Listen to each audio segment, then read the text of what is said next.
আমরা ক্লাস করব মৌলের পর্যাবৃত্ত ধর্ম ও রাসায়নিক বন্ধন চ্যাপ্টারটির উপরে। এটা কেমিস্ট্রি প্রথম পত্রের খুবই গুরুত্বপূর্ণ এবং বেসিক একটা চ্যাপ্টার।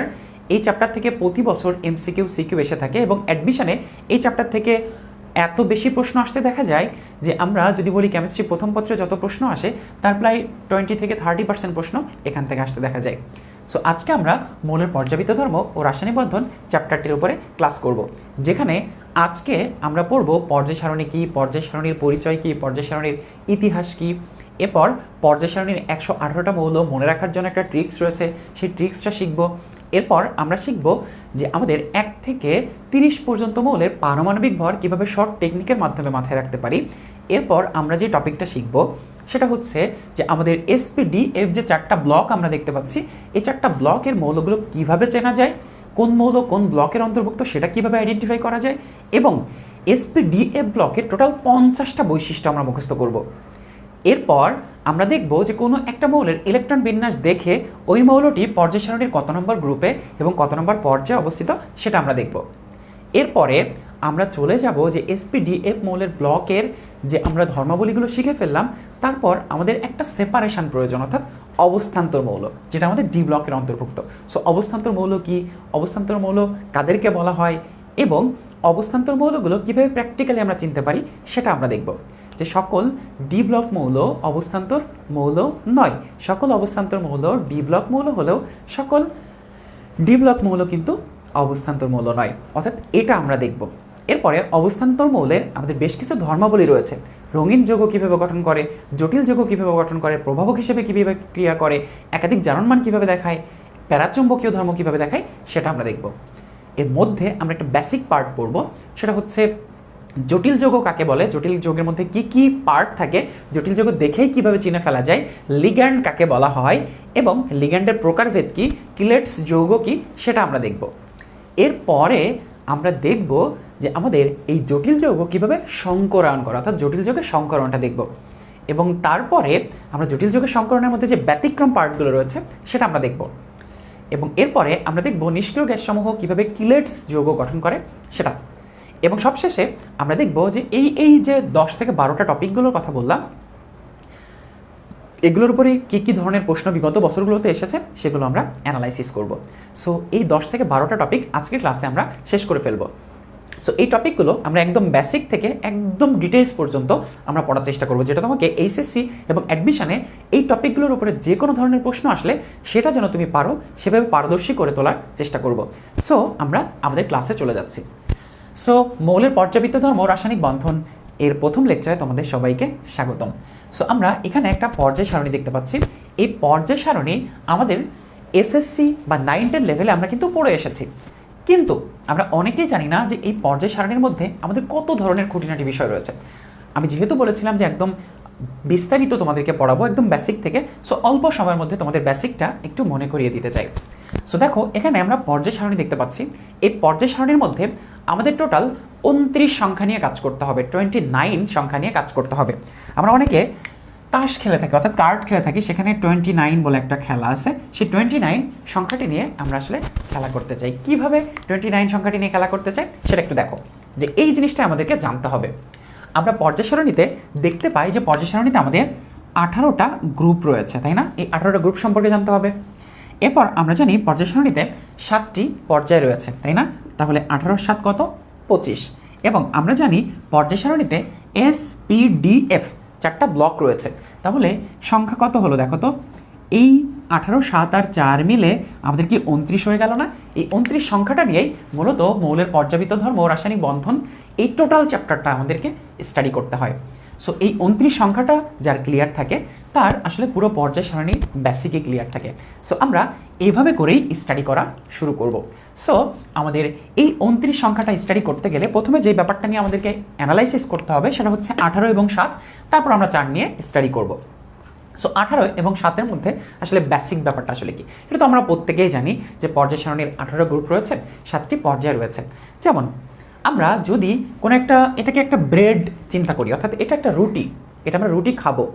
এখন আমরা যদি চিন্তা করি যে আমরা 18 জন মিলে খাবো বা আমরা 25 জন মিলে খাবো অথবা 29 জন মিলে খাবো, তখন আমরা দুইভাবে আমরা এটাকে স্লাইস করতে পারি। ধরো একটা নাইফ নিয়ে এসে তুমি এভাবে এভাবে স্লাইস করতেছো আর এভাবে এভাবে স্লাইস করতেছো, তাহলে দুইভাবে যখন তুমি স্লাইস করতেছো তখন কিন্তু এই আয়তাকার এই ব্রেডটা তুমি দুইভাবে ভাগ করতে পারবা।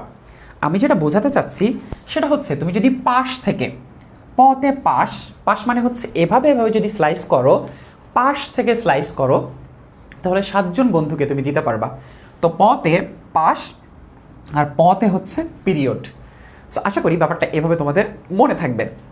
পতে হচ্ছে পাশ, পাশ থেকে মানে হচ্ছে এভাবে যদি তুমি স্লাইস করো তাহলে সেটা হবে পিরিয়ড।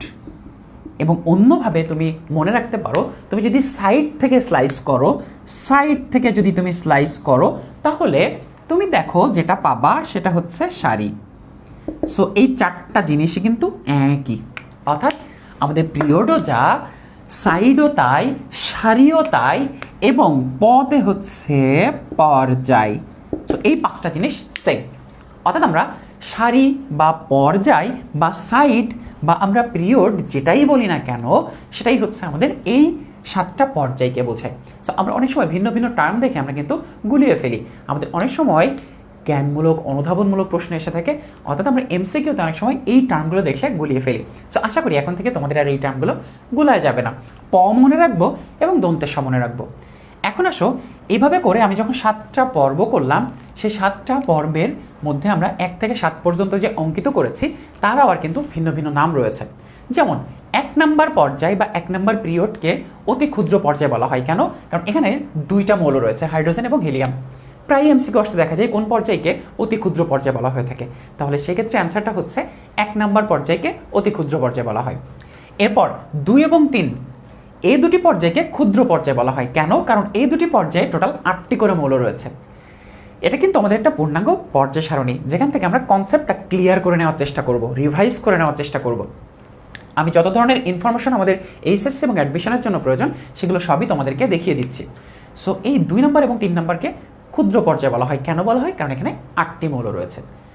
4 নম্বর এবং 5 নম্বর পর্যায়কে দীর্ঘ পর্যায় বলা হয়, কারণ এখানে টোটাল 18টা মৌল রয়েছে। তাহলে প্রায় এমসিকিউ আসতে দেখা যায় যে কোনটি দীর্ঘ পর্যায়, তাহলে অ্যান্সার কিন্তু 4 এবং 5, শুধু 4 নয়, শুধু 5 নয়। কেন বলা হয়? কারণ 18টি মৌল রয়েছে।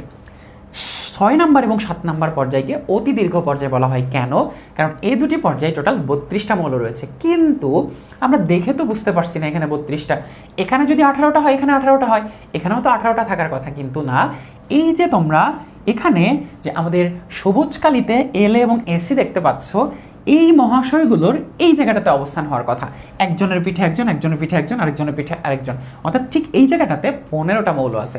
এবং এই যে এসি অ্যাক্টিনাইট দেখতে পাচ্ছ, এই জায়গাটাতে অর্থাৎ ল্যান্থানাইড এবং অ্যাক্টিনাইট, অ্যাক্টিনাইট শ্রেণীর প্রথম সদস্য, ল্যান্থানাইট শ্রেণীর প্রথম সদস্য, ল্যান্থানাম এবং অ্যাক্টিনিয়াম, এই জায়গাটাতে আবার 15 জন থাকবে। তাহলে চিন্তা করে দেখো যে এখানেও 15 জন থাকবে, এখানেও 15 জন থাকবে, এক্সট্রা 15 জন চলে আসতেছে না? এখানে আমাদের টোটাল আসলে 32টা মৌল অবস্থিত এই ষষ্ঠ এবং সপ্তম পর্যায়ে। এজন্য এই দুটি পর্যায়কে অতি দীর্ঘ পর্যায় বলা হয়ে থাকে। আমাদের যদি বলা হয় কোন পর্যায়কে অতি দীর্ঘ পর্যায় বলা হয়, তাহলে 6 এবং 7 আমরা অ্যান্সার করে ফেলবো। সো আশা করি আমরা পর্যায়ের ব্যাপারটা বুঝতে পেরেছি। এভাবে তুমি যদি সবগুলো কাউন্ট করে ফেলো তাহলে দেখবা যে এখানে তোমার 118টা মৌল হচ্ছে। সো এই যে ল্যান্থানাইট সারি এবং অ্যাক্টিনাইট সারি, এরা কিন্তু 6 নাম্বার এবং 7 নাম্বার সারির অন্তর্ভুক্ত। মজার ব্যাপার হচ্ছে যে আমরা এই যে 7টা সারি দেখলাম, ঠিক একইভাবে 18টা গ্রুপকেও কিন্তু আমরা এভাবে সংজ্ঞায়িত করতে পারি। 18টা গ্রুপ মানে কি? আমরা এভাবে স্তম্ভ বরাবর, কলাম বরাবর, আমরা যেমন এই জায়গাটাতে আরেকটা শব্দ ব্যবহার করতে পারি, সেটা হচ্ছে রো। রো মানে হচ্ছে সারি। এবার আমরা কি কলাম বরাবর আমরা যে স্লাইসগুলো করব সেটা হচ্ছে গ্রুপ বা শ্রেণী। এটা মনে রাখবো, অপোজিটটা আমাদের এমনিতেই মনে থাকবে। সো এই যে আমাদের যে শ্রেণীগুলো 18টা গ্রুপ, 18টা গ্রুপের মধ্যে আমরা যদি দেখি তাহলে 1 নাম্বার থেকে শুরু করে 18 পর্যন্ত বিস্তৃত। যার মধ্যে আমরা যদি বলি যে এখানে সব থেকে বড় গ্রুপ কোনটা, তোমাদের অনেকেই অ্যান্সার করবা যে 1 নাম্বার এবং 18 নাম্বার সব থেকে বড়, কারণ এখানে দেখতে একটু লম্বা দেখা যাচ্ছে। সো দেখতে একটু লম্বা দেখা গেলেই আমরা কিন্তু সেটাকে সব থেকে বড় গ্রুপ বলতে পারবো না। কেন বলতে পারবো না বলো তো? কারণ হচ্ছে আমাদের এর মধ্যে কিন্তু একটু ম্যাজিক্যাল ব্যাপার আছে। শুধু দেখতে বড়কে দেখা গেলেই সেটাকে আমরা বড় গ্রুপ বলতে পারবো না। এর মধ্যে সব থেকে বড় গ্রুপ 1 এবং 18 নয়। কিভাবে? চলো একটু দেখে ফেলি। 1 নাম্বার গ্রুপ আমরা দেখতে পাচ্ছি এখানে 7টা মৌল রয়েছে। যেটাকে ক্ষার ধাতু বলা হয়ে থাকে। 2 নম্বর গ্রুপ যেটাকে আমরা মৃৎক্ষার ধাতু বলি। 1 নম্বর এবং 8 নম্বরে 7টি করে মৌল রয়েছে। 2 নম্বর এবং 13 থেকে 17 এই যেই গ্রুপগুলো আমরা দেখতে পাচ্ছি, আমাদের এই 6টি গ্রুপে 6টা করে মৌল রয়েছে। এবং আমরা 3 থেকে না, আমরা 4 থেকে যদি 12 বলি, তাহলে এখানে আমাদের 4টি করে মৌল রয়েছে। 4 থেকে 12। এবার 3-এ 1টা 2টা 3টা 4টা, 3-এ কি 4টা মৌল? উত্তর হচ্ছে না। 3-এ আমাদের এখানে 2টা, আর এই যে ল্যান্থানাম এরপরে আরও 14টা, ল্যান্থানাম সহ 15টা। অ্যাক্টিনিয়ামের পরে আরও 14টা, অর্থাৎ লরেনসিয়াম পর্যন্ত, থোরিয়াম থেকে লরেনসিয়াম পর্যন্ত। তাহলে এটা সহ আরও 14টা, তার মানে টোটাল 15টা। তাহলে 15, 15, 30 আর 2 কত? 32 না? তাহলে দেখো লুকায় আছে এতটুকু, কিন্তু পর্যায় সারণীর সব থেকে বড় গ্রুপ হচ্ছে 3 নাম্বার গ্রুপ। পর্যায় সারণীর সব থেকে বড় পর্যায় হচ্ছে 6 এবং 7, পর্যায় সারণীর সব থেকে বড় গ্রুপ হচ্ছে 3 number group. So 3 number group পর্যায় সারণীর সব থেকে বড় গ্রুপ। সো 3 নাম্বার গ্রুপটা আমরা দেখতে পাচ্ছি এখানে 32টা মৌল অবস্থিত। সো আশা করি তোমরা এই বেসিক ব্যাপারটা এখন ধরতে পেরেছো। ঠিক এই জায়গাটাতে আমাদের এই যদি আমরা সেরিয়াম থেকে শুরু করে লুটেশিয়াম সবাইকে স্থান দিতাম, তাহলে এই লাইনটা অনেক বেশি বড় হয়ে যেত। তাহলে তখন পর্যায় সারণীর সৌন্দর্যটা কি রক্ষিত হতো না। এই জন্য তাদেরকে বের করে নিয়ে আসে, ঘাড় ধরে বের করে নিচে স্থান দেওয়া হয়েছে। যে পর্যায় সারণী দেখতে তো ভালো দেখা যাবে না, মনে হবে যে এই জায়গায় একটা লেজ বের হয়ে গেছে। সো হঠাৎ করে কোনো একটা জিনিসের লেজ বের হইলে কি ভালো দেখা যাবে? এখন কত সুন্দর লাগতেছে না? সো এরা কিন্তু প্রথমে এখানেই বসেছিল, তারপর একটা চটকানি দিয়ে তাদেরকে বের করে দেওয়া হয়েছে। যা বের হ, তোদের জন্য দেখতে খারাপ দেখা যাচ্ছে, যা। এভাবে করে এদেরকে বের করে দেওয়া হয়েছে, একদম ছিঁড়ে বের করে দেওয়া হয়েছে। সো তখন এখানে দেখো সি চলে আসছে। সো যখন বের করে দেওয়া হয়েছে, তখন দেখো এরা কাঁদতে কাঁদতে নিচে চলে আসছে। যখন নিচে চলে আসছে, তখন দেখো তো পর্যায় সারণীর সৌন্দর্য রক্ষা হচ্ছে না। সো এখন ব্যাপারটা হচ্ছে এরা এখানে না বসে এই জায়গাটাতে বসছে, কিন্তু এদের কাউন্টটা করতে হবে আমাদের এগুলোর সাথে। সো আমরা এই জায়গাটাতে যে দেখতে পাচ্ছি 6 নাম্বার পর্যায়ে ল্যান্থানাইড যে সারিটা, সেখানে মৌল হচ্ছে 15টা, যার প্রথম সদস্য হচ্ছে ল্যান্থানাম এবং শেষ সদস্য হচ্ছে লুটেশিয়াম। ওকে, এটা হচ্ছে সেরিয়াম। সো 57 থেকে 71 পর্যন্ত। আর এখানে আমরা যদি দেখি, তাহলে আমরা 103 পর্যন্ত দেখব। আমরা 103 পর্যন্ত দেখব 89 থেকে। সো 89 সহ 103, 15টা। এবং আমরা এখানে দেখব 57 থেকে 71 পর্যন্ত, 57 সহ 71, এখানে 15টা। সো এখানে নিচে যে 14টা দেখতে পাচ্ছ, আর ল্যান্থানাম সহ টোটাল 15টা। সো ল্যান্থানাইড, অ্যাক্টিনাইড টোটাল এই সারিতে 15, 15, 30টা মৌল অবস্থিত। সো আশা করি এই ব্যাপারটা তোমাদের কখনোই ভুল হবে না। আমি যদি বলি যে ল্যান্থানাইড এবং অ্যাক্টিনাইড সারির গ্রুপ নাম্বার কত, তাহলে অ্যান্সার হচ্ছে 3 নাম্বার। সো আমরা দেখে ফেললাম যে 18টা গ্রুপ আসলে কিভাবে আমরা পর্যায় সারণীতে অ্যানালাইসিস করতে পারি। এখন আসো যে আমাদের এখানে আরেকটা ব্যাপার জানা রাখতে হবে, সেটা হচ্ছে যে এই গ্রুপগুলোর কি আলাদা কোনো নাম আছে? যেমন পর্যায়গুলোর আলাদা আলাদা নাম দেখলাম। হ্যাঁ, নাম আছে। 1 নাম্বার গ্রুপকে বলা হয় ক্ষার ধাতু, কারণ এরা ক্ষার প্রডিউস করে। এরা ক্ষার না, ক্ষার প্রডিউস করে। আমরা একটা ভুল কনসেপশন জানি যে এরা প্রত্যেকে মনে হয় ক্ষার, কিন্তু না, এরা ক্ষার প্রডিউস করে। 2 নাম্বার যে গ্রুপ আমরা দেখতে পাচ্ছি, এরা মৃৎক্ষার। তার মানে কি মৃৎক্ষার প্রডিউস করে? উত্তর হচ্ছে না, এদেরকে মৃত্তিকা বা মাটি থেকে পাওয়া যায়। এবং দ্বিতীয় কথা হচ্ছে এরাও ক্ষার তৈরি করে, পানির সাথে বিক্রিয়া এরা ক্ষার প্রডিউস করে। এরপর আমরা এই যে দেখো মাঝে যে গ্রুপগুলো দেখতে পাচ্ছি, এদেরকে অবস্থান্তর ধাতু বলা হয়ে থাকে। এদের মধ্যে 11 নম্বরে আমরা দেখতে পাই CU, AG, AU, copper, silver, gold, এদেরকে মুদ্রা ধাতু বলা হয়ে থাকে। এরপর আমরা যে 15 নম্বর গ্রুপ দেখতে পাচ্ছি, প্রত্যেকটা গ্রুপের জন্য স্পেশাল নাম আছে, ব্যাপারটা এরকম না। 15 নম্বর গ্রুপকে আমরা বলি নিক্টোজেন, এরা শ্বাসরোধকারী। 16 নম্বর যে গ্রুপ দেখতে পাচ্ছি, ও এসএসসিতে পড়ে লোভে। সো এই গ্রুপটাকে বলা হয় চালকোজেন, এরা আকরিক উৎপাদন করে। আমরা 9-10 লেভেলে কিন্তু পড়ে এসেছি আকরিক। যে উপাদান থেকে লাভজনক উপায়ে, অর্থাৎ যে খনিজ থেকে লাভজনক উপায়ে ধাতু নিষ্কাশন করা হয় তাকে আকরিক বলা হয়ে থাকে। সো এরা সেই আকরিক উৎপাদন করে। এরপর 17 নম্বর গ্রুপকে আমরা বলে থাকি হ্যালোজেন, এবং 18 নম্বর গ্রুপকে আমরা বলে থাকি নিষ্ক্রিয় মৌল বা নিষ্ক্রিয় গ্যাস বা অভিজাত। ওকে, সো আমরা নোবেল গ্যাসও বলে থাকি এদেরকে। সো দেখো প্রত্যেকের স্পেশাল নামগুলো তোমাদেরকে বলে দিলাম। তাহলে আমাদের স্টাডি কী কী শেষ হয়ে গেল? আমরা 18 নিয়ে স্টাডি করলাম, আমরা 7 নিয়ে স্টাডি করলাম। এখন নতুন একটা স্টাডি বাকি থাকলো না, 4। তাহলে এসপিডিএফ এটা আমাদের জন্য নতুন টার্ম। তাহলে এসপিডিএফ এই 4টা ব্লকে পর্যায় সারণী মৌলগুলোকে ভাগ করা হয়েছে। তাহলে কনসেপ্টটা কি, এসপিডিএফ কিভাবে বুঝতে পারবো? যে সকল মৌলের সর্বশেষ শক্তি স্তরের ইলেকট্রনটি এস অরবিটালে প্রবেশ করেছে তাদেরকে আমরা এস ব্লকভুক্ত মৌল বলবো। যেমন সোডিয়ামের 11 নম্বর ইলেকট্রন কি এস অরবিটালে প্রবেশ করেছে, এই জন্য সোডিয়াম এস ব্লকভুক্ত মৌল। এরপর আমরা যদি বলি পি ব্লকভুক্ত মৌল কারা? যে সকল মৌলের সর্বশেষ ইলেকট্রনটি, অর্থাৎ ধরো যে ক্লোরিন এর পারমাণবিক সংখ্যা কত 17, তাহলে একদম শেষ ইলেকট্রনটি কোন অরবিটালে প্রবেশ করেছে? আমরা তো জানি অরবিটাল 4 প্রকার। এসপিডিএফ এর মধ্যে পিতে প্রবেশ করেছে 1s2 2s2 2p6 3s2 3p5। আমরা পর্যায় সারণীর জন্য আমরা যখন গুণগত রসায়ন চ্যাপ্টারটি পড়ব তখন কিন্তু সেখানে আমাদের শোনো শোনো প্রিয়া শোনো প্রিয়া শোনো ডিপিএস করো ডিপিএস করো এফডিপিএস করো এফডিপিএস করো, এই ছন্দটা দিয়ে আমরা কিন্তু আহ্বান নীতি পড়বো, যেখান থেকে আমরা ইলেকট্রন বিন্যাসে কোনো ধরনের ফল্ট থাকলে বা মিসকনসেপশন থাকলে সেটা আমরা ক্লিয়ার হয়ে নিব। সো ক্লোরিনের ক্ষেত্রে দেখতে পাই 3s2 3p5 17 নম্বর ইলেকট্রনটি পি অরবিটালে প্রবেশ করেছে এবং ঠিক সেখানে আমরা যদি খেয়াল করি তাহলে ক্লোরিন পি ব্লকভুক্ত মৌল। ডি ব্লকভুক্ত মৌল কারা? যে সকল মৌলের সর্বশেষ ইলেকট্রনটি ডি অরবিটালে প্রবেশ করেছে তাদেরকে আমরা ডি ব্লকভুক্ত মৌল বলবো। এবং এফ ব্লকভুক্ত মৌল কারা? এফ ব্লকভুক্ত মৌল হচ্ছে যে সকল মৌলের সর্বশেষ ইলেকট্রনটি এফ অরবিটালে প্রবেশ করেছে তাদেরকে এফ ব্লকভুক্ত মৌল বলা হয়ে থাকে। সো আশা করি তোমরা এই ব্যাপারগুলো এখন একদম ক্লিয়ার হয়ে গিয়েছো। সো দেখো এস ব্লকভুক্ত মৌল এই 1 নম্বর এবং 2 নম্বর গ্রুপে যে সকল মৌল রয়েছে এবং ব্যতিক্রম হচ্ছে হিলিয়াম। হিলিয়াম আমাদের 18 নম্বর গ্রুপে, কিন্তু সে এস ব্লকভুক্ত মৌল। এরপর আমরা যদি একটু চিন্তা করি যে আমাদের পি ব্লকভুক্ত মৌল কোথায়, এই যে এই জায়গাটাতে যে 6 ছক 36, 6 বলে যদি 6টা ছক্কা মারা হয় তাহলে কত রান হয়? 36 রান হয়। তাহলে রো এবং কলাম মিলে কি 6টা 1 2 3 4 5 6 1 2 3 4 5 6। সো এই অংশটুকু হচ্ছে আমাদের 6 ছক 36 এবং এটাই হচ্ছে পি ব্লকভুক্ত মৌল। ডি ব্লকভুক্ত মৌল কোথায়? এই যে এই মহাশয়গুলো হচ্ছে ডি ব্লকভুক্ত মৌল, অর্থাৎ 3 থেকে শুরু করে 12 পর্যন্ত ডি ব্লকভুক্ত মৌল। 13 থেকে শুরু করে 17 পর্যন্ত এরা হচ্ছে 17 না এক্স্যাক্টলি 18 হিলিয়াম বাদে, 13 থেকে শুরু করে 18 পর্যন্ত শুধু হিলিয়াম বাদে এরা প্রত্যেকেই পি ব্লকভুক্ত মৌল। আর এফ এখানে একটু ঝামেলা আছে, চলো একটু বুঝিয়ে দিই। এস ব্লকভুক্ত মৌল কয়টা? 14টা। তাহলে এখানে 7টা 6 13টা আর এই হিলিয়াম 14টা মিলে গেছে।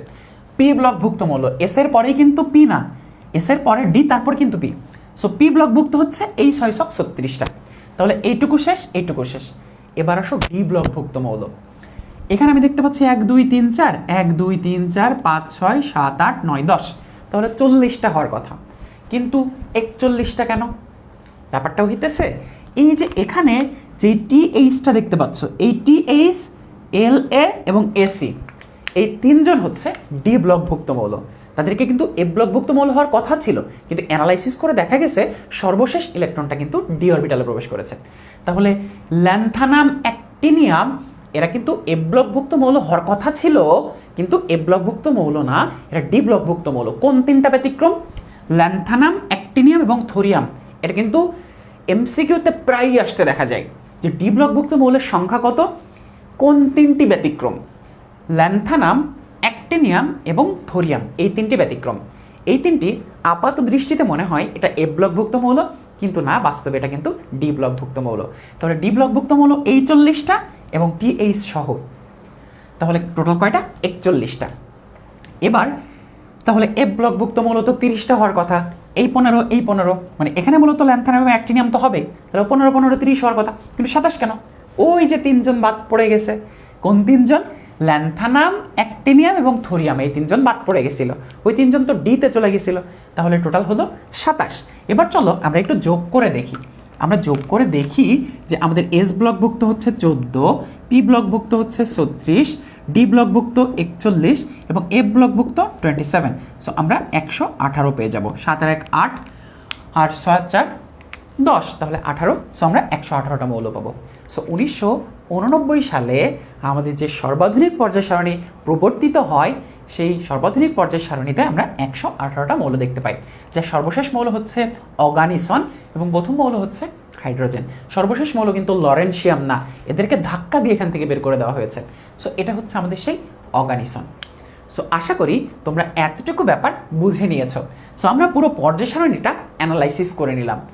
এবার আসো যে পুরো পর্যায় সারণীর উপরে পুরো পর্যায় সারণীর উপরে বেসিক বেসিক প্লাস পুরো পর্যায় সারণীর হিস্টোরি। পর্যায় সারণীটা কিভাবে এসেছে সেই পর্যায় সারণীর বেসিক এবং হিস্টোরি আমাদের ক্যাপশনে কিন্তু লিঙ্ক দেওয়া রয়েছে। তোমরা কি দেখেছো? ক্যাপশনে আমি 4টা লিঙ্ক যুক্ত করেছি, ক্যাপশনে টোটাল 4টা লিঙ্ক যুক্ত করেছি, তাই না? 4টা লিঙ্ক। দেখো প্রথম লিঙ্কেই কিন্তু অলরেডি বলে দেওয়া আছে যে আমাদের পর্যায় সারণীর বেসিক এবং ইতিহাস। পর্যায় সারণীর ইতিহাসে 5 জন বিজ্ঞানীর অবদান ছিল, বেসিক্যালি ল্যাভোইশিয়ে, ডোবে রাইনার, নিউল্যান্ড, এরপর মেন্ডেল এবং মোসলে সর্বশেষ, তাই না? এই যে 5 জন বিজ্ঞানীর অবদান কিভাবে কিভাবে ছিল সেটা আমরা 9-10-এ পড়াশোনা করে এসেছি, আরও একবার তো রিভাইজ করা প্রয়োজন। কোথায় চলে যাব? ক্যাপশনে দেওয়া লিঙ্কে। অলরেডি দেখো আমি তোমাদের জন্য অলরেডি কিন্তু লিঙ্কের ব্যবস্থা করে ফেলেছি। সো ক্যাপশনে যে ওইটাকে আমরা ক্লাস শেষে রিভাইজ করে নিব এবং নোট খাতায় কিন্তু তুলে ফেলতে হবে। ওকে, এবার আসো, যখন আমরা বেসিকটা শিখে ফেললাম এরপরে আমাদের সেকেন্ড যে কাজটা সেটা হচ্ছে আমাদের বেসিক এবং হিস্টোরি শেখার পরে আমাদের কাজটা হচ্ছে যে পর্যায় সারণীতে এই যে 118টা মৌল, 118টা মৌল সম্পর্কে আমার তো জানতে ইচ্ছা করতেছে, তাই না? সো যখন জানতে ইচ্ছা করবে তখন আমি কি করব? যখন জানতে ইচ্ছা করবে তখন তার জন্য কিন্তু আরেকটা লিঙ্ক দেওয়া রয়েছে। অর্থাৎ তখন আমি যে কাজটা করব, তখন 1 থেকে 18টা গ্রুপের মৌল মুখস্থ করার জন্য প্রত্যেকটার জন্য এক একটা ছন্দ দেওয়া আছে। যেমন ও এসএসসিতে পড়ে লোভে, oxygen, sulphur, selenium, tellurium, polonium, livermorium. হাই লিনাকে রুবি শেষে ফেলেছে। ওহ, বিরিয়ানির গন্ধ। বিরিয়ানি, মোগলাই, কাবাব সরিয়ে বাটিতে রাখো, সরিয়ে রাখো, না হলে তো ক্লাস নিতে পারছি না। কারণ ক্লাস নিতে নিতে গন্ধ আসলে আমি তো খাবার জন্য ক্ষুধার্ত হয়ে যাব। সো বিরিয়ানিগুলো সরিয়ে রাখো, বিরিয়ানি, মোগলাই, কাবাব সরিয়ে বাটিতে রাখো। ঠিক এভাবে সচিন, ইউনুস, লারা আক্রমণাত্মক। আমরা সচিনকে চিনি, সচিন টেন্ডুলকার, লারাকে চিনি আক্রমণাত্মক। টিনের জারে হাত রক্তাক্ত। ঠিক এভাবে আমরা 18টা গ্রুপের জন্য 18টা ছন্দের মাধ্যমে আমরা কিন্তু প্রত্যেকটা গ্রুপের মৌলগুলো মুখস্থ করার ছন্দটা আমরা ক্যাপশনে দিয়ে রেখেছি। শুধু তাই নয়, কিভাবে 1 থেকে 118টা মৌল 1 থেকে শুরু করে 118টা মৌলের পারমাণবিক সংখ্যা মনে রাখা যায় তারও একটা টেকনিক তোমাদেরকে দিয়ে দিয়েছি। সো আমরা যে কাজটা করব, কেমিস্ট্রি কোনো মুখস্থ সাবজেক্ট নয়, কেমিস্ট্রি হচ্ছে বেসিক এবং কনসেপ্ট এর সমন্বয় তৈরি, ট্রিক্সের সমন্বয় তৈরি। আমি কোনো কিছুই মুখস্থ করতে দিব না তোমাদেরকে। এয়ার ফায়ার যতদিন তোমাদের সাথে রয়েছে কোনো কিছুই মুখস্থ করতে দিব না, শুধু ট্রিক্স দিয়ে, কনসেপ্ট দিয়ে তোমরা সব কিছু, কেমিস্ট্রি সব কিছু মাথায় রাখতে পারবা। এবং তার জন্যই আমি ভিডিও কিন্তু অলরেডি সাজেস্ট করেছি। সো এরপরে আমরা যেটা করব, 1 থেকে 118টা মৌল প্লাস পারমাণবিক সংখ্যা, এটার জন্য ক্যাপশনে কিন্তু সেকেন্ড লিঙ্ক দেওয়া রয়েছে। আরও একটা লিঙ্ক কিন্তু সেখানে দেওয়া রয়েছে, রাস্ট্রটা খুঁজে পাচ্ছি না। ওকে, আরও একটা লিঙ্ক কিন্তু সেখানে দেওয়া রয়েছে। সো সেই লিঙ্কটা কি? সেই লিঙ্কটা হচ্ছে, আমরা এরপরে যে লিঙ্কটাতে যাব সেটা হচ্ছে 1 থেকে 30 মৌলের পারমাণবিক ভর মনে রাখার টেকনিক। এটাও তোমাদের ওখানে দিয়ে দিয়েছি। আমাদের দেখো ক্যাপশনে লিঙ্ক অলরেডি কিন্তু দেওয়া আছে। 1 থেকে 30 মৌলের পারমাণবিক ভর মনে রাখার টেকনিক, এগুলো কিন্তু 9-10-এ পড়ে এসেছি, বিভিন্ন সময় তোমরা পড়েছো। শুধু রিভাইজ করার জন্য, যেহেতু আমাদের এই ক্লাসগুলো এসএসসি 21 এবং 22 ব্যাচের জন্য খুব ডেডিকেটেড ক্লাস, আমি ট্রাই করব তোমাদের জন্য 1 সেকেন্ড সময় নষ্ট না হয়, পুরো সব কিছু একদম সাজিয়ে গুছিয়ে তোমাদেরকে আমি দিতে পারি, এবং তারই জন্য কিন্তু এটা আমি ব্যবস্থা করেছি। এরপরে আমরা পরবর্তী একটা ভিডিও সাজেস্ট করার আগে তোমাদের কিছুক্ষণ আমি পড়িয়ে নিব, তারপর আমি সেটা পড়াবো। সো এই 3টা টাস্ক হচ্ছে তোমাদের আজকের টাস্ক। আজ এটা পড়বা এবং নোট করে ফেলবা, আজই নোট করবা এই 3টা ভিডিও দেখে। আমি বেসিক পুরোটা বুঝিয়ে দিলাম এবং 3টা ভিডিও কিন্তু আমি ক্যাপশনে অলরেডি কিন্তু দিয়ে দিয়েছি। সো ক্লাসটা কিন্তু তোমার টাইমলাইনে শেয়ার করে রাখতে পারো, যেন এই টাস্কগুলো তুমি বাসায় বসে কমপ্লিট করে ফেলতে পারো। একটা টাস্ক তোমাদেরকে দিয়েছিলাম, সো এই মুহূর্তে একটু জানতে চাই যে তোমরা, আমি এই পিডিএফটা তোমাদের সাথে শেয়ার করেছিলাম যে আমরা কোন কোন টপিক পড়াবো, সেই টপিকের যে পুরো 10টা চ্যাপ্টারের, কেমিস্ট্রি 10টা চ্যাপ্টারের এই লিঙ্কটা কিন্তু তোমাদের সাথে আমি শেয়ার করেছিলাম, তাই না? এই লিঙ্কটা তোমাদের সাথে শেয়ার করেছিলাম। কে কে এই মুহূর্তে প্রায় ৩,৫০০ শিক্ষার্থী তোমরা এই মুহূর্তে ক্লাসটা করতেছো, কে কে তোমরা এটা ফটোকপি করে নিয়েছো বা এটা প্রিন্ট করে নিয়েছো? কারণ আমি বলেছিলাম যে পুরো আমি যা যা বলবো সেটা যদি তোমরা শুনো তাহলে কেমিস্ট্রি আর কোথাও পড়তে হবে না, সেটা এইচএসসি হোক বা অ্যাডমিশন হোক। সো শুধুমাত্র আমার ইনস্ট্রাকশন কিন্তু ফলো করতে হবে। সো যদি আমার ক্লাসগুলো আসলে তোমার কাছে ভালো মনে হয়ে থাকে, তোমার যদি মনে হয় যে এর ভাইয়ের ক্লাস করলে আমার কখনো আর কোথাও কিছু পড়তে হবে না, তাহলে অবশ্যই আমার ইনস্ট্রাকশন ফলো করতে হবে। সো কে কে এখনও বাকি আছে এটা প্রিন্ট করতে? যেমন দেখো এটার প্রয়োজনীয়তাটা আসলে কোথায়, দেখো টোটাল ৩৯টা টপিক আমরা এই চ্যাপ্টারের জন্য কভার করব। অলরেডি কি কি হয়েছে দেখো তো, পর্যায় সারণীর জন্ম আজ, বেসিক ১১৮টা মৌল সম্পর্কে বস হয়ে যাব, ১18টা মৌল সম্পর্কে বস হয়ে যাব, ১ থেকে ৩০ পারমাণবিক ভর মুখস্থ, পারমাণবিক ভর মুখস্থ, পর্যায় গ্রুপ নির্ণয় এখনই পড়াবো, সকল ব্লকের মৌল ধর্ম এখনই পড়াবো, একদম সিকুয়ালি কিন্তু আগাচ্ছি। তোমার সামনে যখন এইটা থাকবে একটা করে টপিক শেষ হয়ে যাবে, একটা করে টিক চিহ্ন দিবা, যে টপিকে সমস্যা থাকবে সেটা লাল কালি দিয়ে রাখবা, আবার রিভাইজ করতে হবে। সেই রিভাইজ কোথা থেকে করব? ভাইয়ার এই ক্লাসটা তো সেভ করা থাকবে, ইউটিউবে আপলোড করা থাকবে, সেখান থেকে দেখে নিব। সো যখন সাজানো গোছানো সিলেবাস আমার কাছে থাকতেছে এবং আমার কাছে ক্লাসও থাকতেছে, তখন তো আমার টাকা দিয়ে প্রাইভেট পড়ার কোনো প্রয়োজন নাই, বিভিন্ন টিচারের কাছে দৌড়ানোর তো কোনো প্রয়োজন নাই।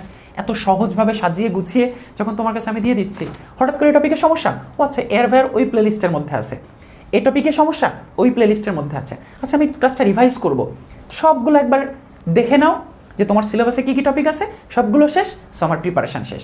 আমরা অনেক সময় বুঝতেই পারি না যে আমার কী কী পড়তে বাকি আছে, অনেক সময় জানতেই পারি না এই চ্যাপ্টারে কী কী টপিকস আছে। সো তার জন্য এটা তোমাদেরকে আমি নিজে হাতে লিখে এটা তৈরি করে দিয়েছি। টোটাল কেমিস্ট্রি প্রথম পত্র এবং দ্বিতীয় পত্রের উপর টোটাল ৩০০ টপিক আমাদের পড়তে হয়। সো এখানে সেই ৩০০ টপিকের নাম লেখা আছে। এর বাইরে এইচএসসিতে কখনোই প্রশ্ন আসে নাই, প্রশ্ন আসবেও না, এর বাইরে অ্যাডমিশনেও কখনো প্রশ্ন আসে নাই, অ্যাডমিশনেও কোনো প্রশ্ন আসবে না।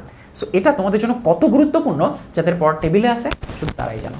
সো আমি একটু কমেন্টে চলে যাব, একটু দেখতে চাই যে তোমরা কে কে এটা প্রিন্ট করে নিয়েছো, এবং যারা যারা প্রিন্ট করো নাই আমাদের বন্দি পাঠশালা পেজে গেলে তোমরা এটার পিডিএফ লিঙ্কটা পেয়ে যাবা। ওকে, আচ্ছা পোস্ট করা হয়েছে, এটা নিয়ে আর কোনো কথা নয়। আচ্ছা আজকে করবো ভাইয়া, ক্লাসটা কি রেকর্ডেড থাকবে? আচ্ছা হ্যাঁ আজকে করবো, হ্যাঁ হ্যাঁ অবশ্যই করে ফেলবা।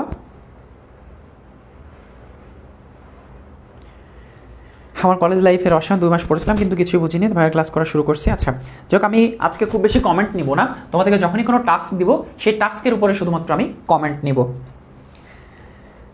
ওকে, আচ্ছা যাদের ওই লিঙ্কটা ওপেন করতে সমস্যা হয় তারা লিঙ্কটা কপি করবা, এরপর গুগল ব্রাউজারে চলে যাবা, ঠিক আছে? এরপর গুগল ব্রাউজারে চলে যেয়ে তারপর ওখান থেকে তোমরা কাজটা করতে পারবা। গুগল ব্রাউজারে চলে যাবো, অনেক সময় ক্রোম ব্রাউজার দিয়ে ওপেন হতে চায় না, সো সেক্ষেত্রে গুগলে চলে যাবা তোমরা। ওকে, আশা করি সেক্ষেত্রে তোমাদের সমস্যার সমাধান হয়ে যাবে।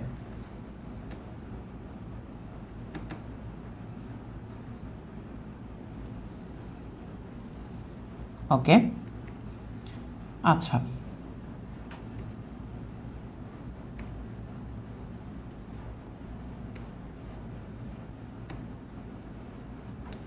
ওকে, সো আশা করি তোমাদের এই সমস্যাটা সমাধান হয়ে যাবে।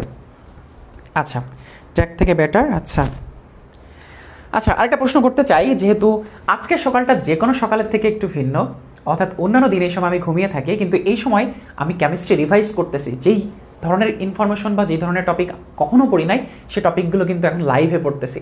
আজকের দিনটা অন্যভাবে শুরু হচ্ছে। আজকে 2 ঘন্টা পরে ফিল করে দেখবে তুমি কত কিছু পড়ে ফেলেছো, অলরেডি কিন্তু 6-7টা টপিক পড়ে ফেলেছো। সো যখন আস্তে আস্তে এইটার পুরো টপিক পড়া হয়ে যাবে তখন দেখবে অন্যরকম ভালো লাগা পড়তেছে, কারণ এটা তো আর কখনো কোনো টিচারের কাছে আর পড়তে হবে না। ঠিক এভাবে সাজিয়ে গুছিয়েই কেমিস্ট্রির 10টা চ্যাপ্টার আমি শেষ করবো এভাবে লাইভে দাঁড়িয়ে। সো কে কে আজকে ক্লাসে জয়েন করেছো সকালে নামাজ পড়ে, অর্থাৎ কে কে আজকে ফজরের নামাজটা পড়েছো সেটা আমি একটু জানতে চাই। অর্থাৎ আমি সকালে নামাজ পড়ে ক্লাসটা শুরু করেছি, তো আমি পুরো রাত জেগেছিলাম, আজকে সারা রাত জেগেছিলাম, তোমাদের ক্লাস কন্টেন্ট সাজিয়েছি, তোমাদের জন্য অপেক্ষা করেছি, কারণ প্রথম ক্লাসটা আমি ফুল এনার্জি নিয়ে নিতে চেয়েছি। সো এই ডেডিকেশনটা আমি দেখিয়েছি। সো কে কে আজকে ফজরের নামাজটা পড়েছো আমি একটু জানতে চাচ্ছি, কারণ আমি তোমাদের সকালে ওঠার অভ্যাসটা যেমন গড়ে দেওয়ার একটা দায়িত্ব নিয়েছি, একই সাথে তোমাকে ফজরের নামাজটা মিস করো, সেটা আমি চাই না। ওকে, সো একটু কমেন্ট আমাকে জানিয়ে দিও। আর এর মাঝখানে যেহেতু আমরা 1-2 মিনিট একটু ব্রেক নিয়েছি, অবশ্যই তোমার যে বন্ধুরা একসাথে ক্লাস করার কথা ছিল তাদেরকে আরেকটু মেনশন করে ডেকে নিয়ে আসো, যেন সকলেই আমরা একসাথে ক্লাস করতে পারি। একটু কষ্ট করে তোমার বন্ধু যাদের একসাথে ক্লাস করার কথা ছিল তাদেরকে একটু মেনশন করে ডেকে নিয়ে আসো। আলহামদুলিল্লাহ। আচ্ছা, ওকে, আমরা পরবর্তী টপিকে চলে যাব।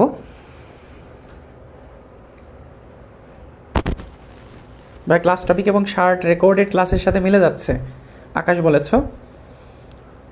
আজকে ফজরের নামাজ মিস হয়নি। খাদিজাতুল কুবরা কেয়া বলেছ আলহামদুলিল্লাহ পড়ছি। আচ্ছা, তৌফিক দেওয়ার পর আদায় করেছি। আচ্ছা, যেহেতু তোমাদের এয়ার ভাইয়া তোমাদের জন্য এত ডেডিকেশন দেখাচ্ছে, একটু কষ্ট করে তোমাদের এয়ার ভাইয়ার জন্য দোয়া করো। কারণ আমি এই পেইড প্রোগ্রামটা হয়তো লঞ্চ করে, আমরা যদি পেইড আকারে লঞ্চ করতাম তাহলে হয়তো হাজার হাজার শিক্ষার্থী এখানে অ্যাডমিট হতো। কারণ এত সাজিয়ে গুছিয়ে আমরা যখন একটা কোর্স লঞ্চ করতেছি, এবং তোমরা প্রত্যেকে জানো আমি কতটা ডিটেলসভাবে পড়াতে পছন্দ করি। সো আমি কিন্তু সেই টাকাগুলো তোমাদের থেকে নিচ্ছি না। আমি চাই তোমরা এই টাকা যেহেতু দিতে হচ্ছে না, তার বিনিময়ে অন্তত এয়ার ভাইয়ের জন্য তোমরা দোয়া করো, এবং এই যে ফ্রি ক্লাসের কথা সেটা তোমরা তোমার বন্ধুদেরকে ছড়িয়ে দিও।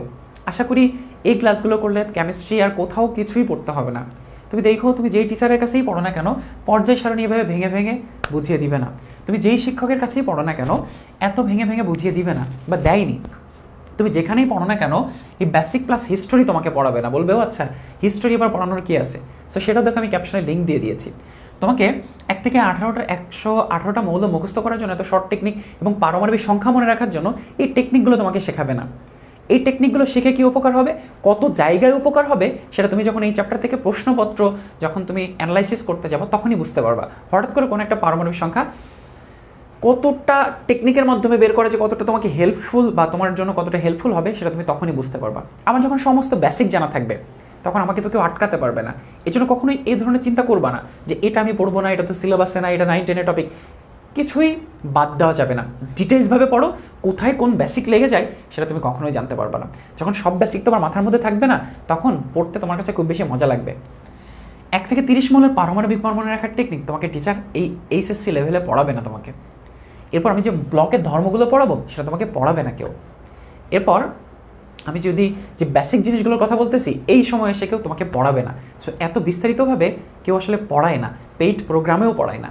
সো এয়ার ভাইয়া তোমাকে সেই জিনিসটা পড়ানোরই দায়িত্ব নিয়েছে। সো অবশ্যই আমাকে যে ইনস্ট্রাকশন দিই সেটা তোমরা ফলো করো। অবশ্যই অনেক অনেক বেস্ট কিছু হবে। আজকে থেকে যে যাত্রাটা শুরু হলো, আজকে থেকে যা যা জেনে তুমি কোর্সটা শুরু করলে, দেখো 2 মাস পরে তোমার মধ্যে কত ধরনের পরিবর্তন চলে আসে।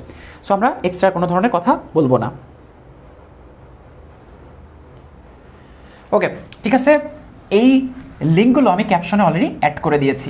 এরপরে আমরা যে টপিকটা নিয়ে কথা বলবো, আর কমেন্ট পড়বো না, সরি, কিছুক্ষণ সময় নষ্ট করে ফেললাম তোমাদের, অনেক গুরুত্বপূর্ণ সময়। সো এরপর আমরা যে পার্টটা নিয়ে স্টাডি করব সেটা হচ্ছে যে পর্যায় সারণীর ব্লকের মৌলগুলো, অর্থাৎ বিভিন্ন যে ব্লক রয়েছে, ব্লকের মৌলগুলো, ব্লকের যে মৌলগুলো রয়েছে সে মৌলগুলোর ধর্ম নিয়ে অ্যানালাইসিস করব। ব্লকের মৌলগুলোর ধর্ম নিয়ে আমরা অ্যানালাইসিস করব। তাহলে আমরা এখানে 4টা ব্লক দেখলাম। তোমরা কি একটা ব্যাপার খেয়াল করেছো? এস, পি, ডি, এফ, এভাবে তোমরা মনে রাখবা। অর্থাৎ আচ্ছা এখানে এস, ওইদিকে কোথায় জানি পি ছিল, মাঝে নাকি কোনায় নাকি নিচে ছিল, মনে করতে পারি না। সো আমার তো প্রেশার নেওয়ার কিছু না, আমি তো কোনো কিছু প্রেশার নেব না। এস, পি, ডি, এফ, অনেকটা ড্রাম বাজানোর মতো, তাই না? S, P, D, F, S, P, D, F, এভাবে আমরা মনে রাখবো। এস, পি, ডি, এফ, এই কর্নায় মাঝখানে নিচে, এই কর্নারে মাঝখানে নিচে। সো আমরা এভাবে মনে রাখবো যাতে কখনো প্রেশার মনে না হয়। 14, 36, 41, 27, 14, 36, 41, 27, আর কি কখনো ভুল হবে? সো এভাবে পড়তে হবে। আমি নিজেই যখন একাডেমিক স্টাডি করতাম তখন কিন্তু আমার এই সংখ্যাগুলো ভুল হয়ে যেত। অথচ এটা ঢাকা বিশ্ববিদ্যালয় ভর্তি পরীক্ষা বলো, ইঞ্জিনিয়ারিং বিশ্ববিদ্যালয় ভর্তি পরীক্ষা বলো, বোর্ড এক্সাম বলো, সব জায়গায় খুব রেগুলার প্রশ্ন। এস 1 নম্বর 2 নম্বর গ্রুপ, পি 13 থেকে 18 নম্বর গ্রুপ, ডি 3 থেকে 12 নম্বর গ্রুপ, এফ 3 নম্বর, শুধু 3 নম্বর group. So S, P, D, F 14, 36, 41, 27, 1, 2, 13 থেকে 18, 3 থেকে 12, 3 নাম্বার গ্রুপ কিন্তু সেপারেশন হয়ে গেছে কেন? 3 এই যে হঠাৎ করে ল্যান্থানাইড অ্যাক্টিনাইড, আমি যদি বলি ল্যান্থানাইড এবং অ্যাক্টিনাইড কত নাম্বার গ্রুপে, সেটা অ্যান্সার হবে 3। দেখো কতগুলো এমসিকিউ তোমাদেরকে অ্যানালাইসিস করে দেখাচ্ছে এখানে। এই এমসিকিউগুলো প্রতি বছর আসে, এগুলোই তোমরা ভুল করো। এই এমসিকিউগুলোই আসে, তোমরা এগুলোই ভুল করো। সো আশা করি এগুলো থেকে তোমাদের আর কোনো এমসিকিউ ভুল হবে না। পর্যায় কি? পর্যায়ের স্পেশাল নেম কি কি আছে, গ্রুপ কি, গ্রুপের স্পেশাল নেম কি কি আছে, এবং আমরা যে ব্লকগুলো নিয়ে অ্যানালাইসিস করতেছি সেই ব্লকগুলোর মৌল কতগুলো, SPDF। বাসায় একটু প্র্যাকটিস করো। এভাবে কেউ যদি তোমাদেরকে একটু পাগলও বলে, তাহলে একটা জিনিস তোমাদের মুখস্থ হয়ে গেল, SPDF, মনে মনে এরকম করবা, 2-3 বার করো, কোনো অসুবিধা নাই। একবার তুমি কষ্ট করো, দ্বিতীয়বার তো আর কোনো কষ্ট করতে হচ্ছে না, তখন তুমি অটোমেটিক হয়ে যাচ্ছে, শেষ। সো আমি কিন্তু যখন পড়াশোনা করতাম, আমি কিন্তু খুব অল্প পড়াশোনা করতাম, কিন্তু খুব টেকনিক্যালি পড়াশোনা করার চেষ্টা করতাম। সো এই জন্য আমি, আল্লাহ হয়তো আমাকে এই গুণটা দিয়েছে যে আমার স্মৃতিশক্তি খুবই প্রখর। আমি যে কোনো কিছু হয়তো 5-6 বছর আগে করেছি, সেটা খুব ইনস্ট্যান্টলি মনে করে ফেলতে পারি। সো যাই হোক, তোমাকে টেকনিক্যালি পড়তে হবে, গাধার মতো মুখস্থ করা যাবে না। সো এরপরে আসো যে আমরা এই ব্লকগুলো নিয়ে আরেকটু অ্যানালাইসিস করব। কিভাবে? আমরা কয়েকটা ব্লক নিয়ে একটু অ্যানালাইসিস করি। যেমন এস ব্লকের মৌল কয়টা? 1 নাম্বার এবং 2 নাম্বার গ্রুপের, এবং এখানে মৌল হচ্ছে 14টা। এখন এস ব্লকের ইলেকট্রন বিন্যাস দেখে খুব সহজে চিনে ফেলার একটা ওয়ে আছে। কীরকম? দেখো, আমরা যদি দেখি NSX এরকম একটা স্ট্রাকচার দেখি, তাহলে সেটা এস ব্লকভুক্ত মৌল। N অজানা, X অজানা, তাই না? N অজানা, X অজানা, তাহলে N সমান কত? N সমান 1 থেকে 7, যে কোনো কিছু হইলেই সেটা এস ব্লকভুক্ত মৌল। আর X এর মান কত হলে? X এর মান 1 থেকে 2 হলে সেটা এস ব্লকভুক্ত মৌল। যেমন দেখো 1s, 2s, 3s, 4s, 5s, 6s, 7s, X এর মান, s অরবিটালে সর্বোচ্চ কয়টা ইলেকট্রন থাকতে পারে? 2টা।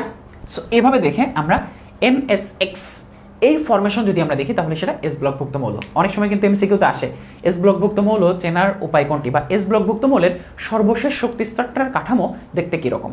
চল আমরা পি ব্লকে যাই, তাহলে তোমাদের কাছে ব্যাপারটা আরও ক্লিয়ার হবে। তো আমরা পি ব্লকে যাচ্ছি। পি ব্লকে আমরা দেখতে পাই পি ব্লক হচ্ছে 13 নম্বর গ্রুপ থেকে 18 নম্বর গ্রুপ পর্যন্ত, তাই না? এবং এখানে মৌল আছে টোটাল 636। পাওয়ার প্লের সময় 6 বলে 6টা ছক্কা মারবো, পিতে পাওয়ার প্লে 6 বলে 6টা ছক্কা মারবো। যেহেতু এটা একটা আমার পাওয়ার প্লে প্রোগ্রাম, সো সেখানে 6 বলে 6টা ছক্কা মারলে 36 হয়ে যায়। সো এখন দেখো যে এখানে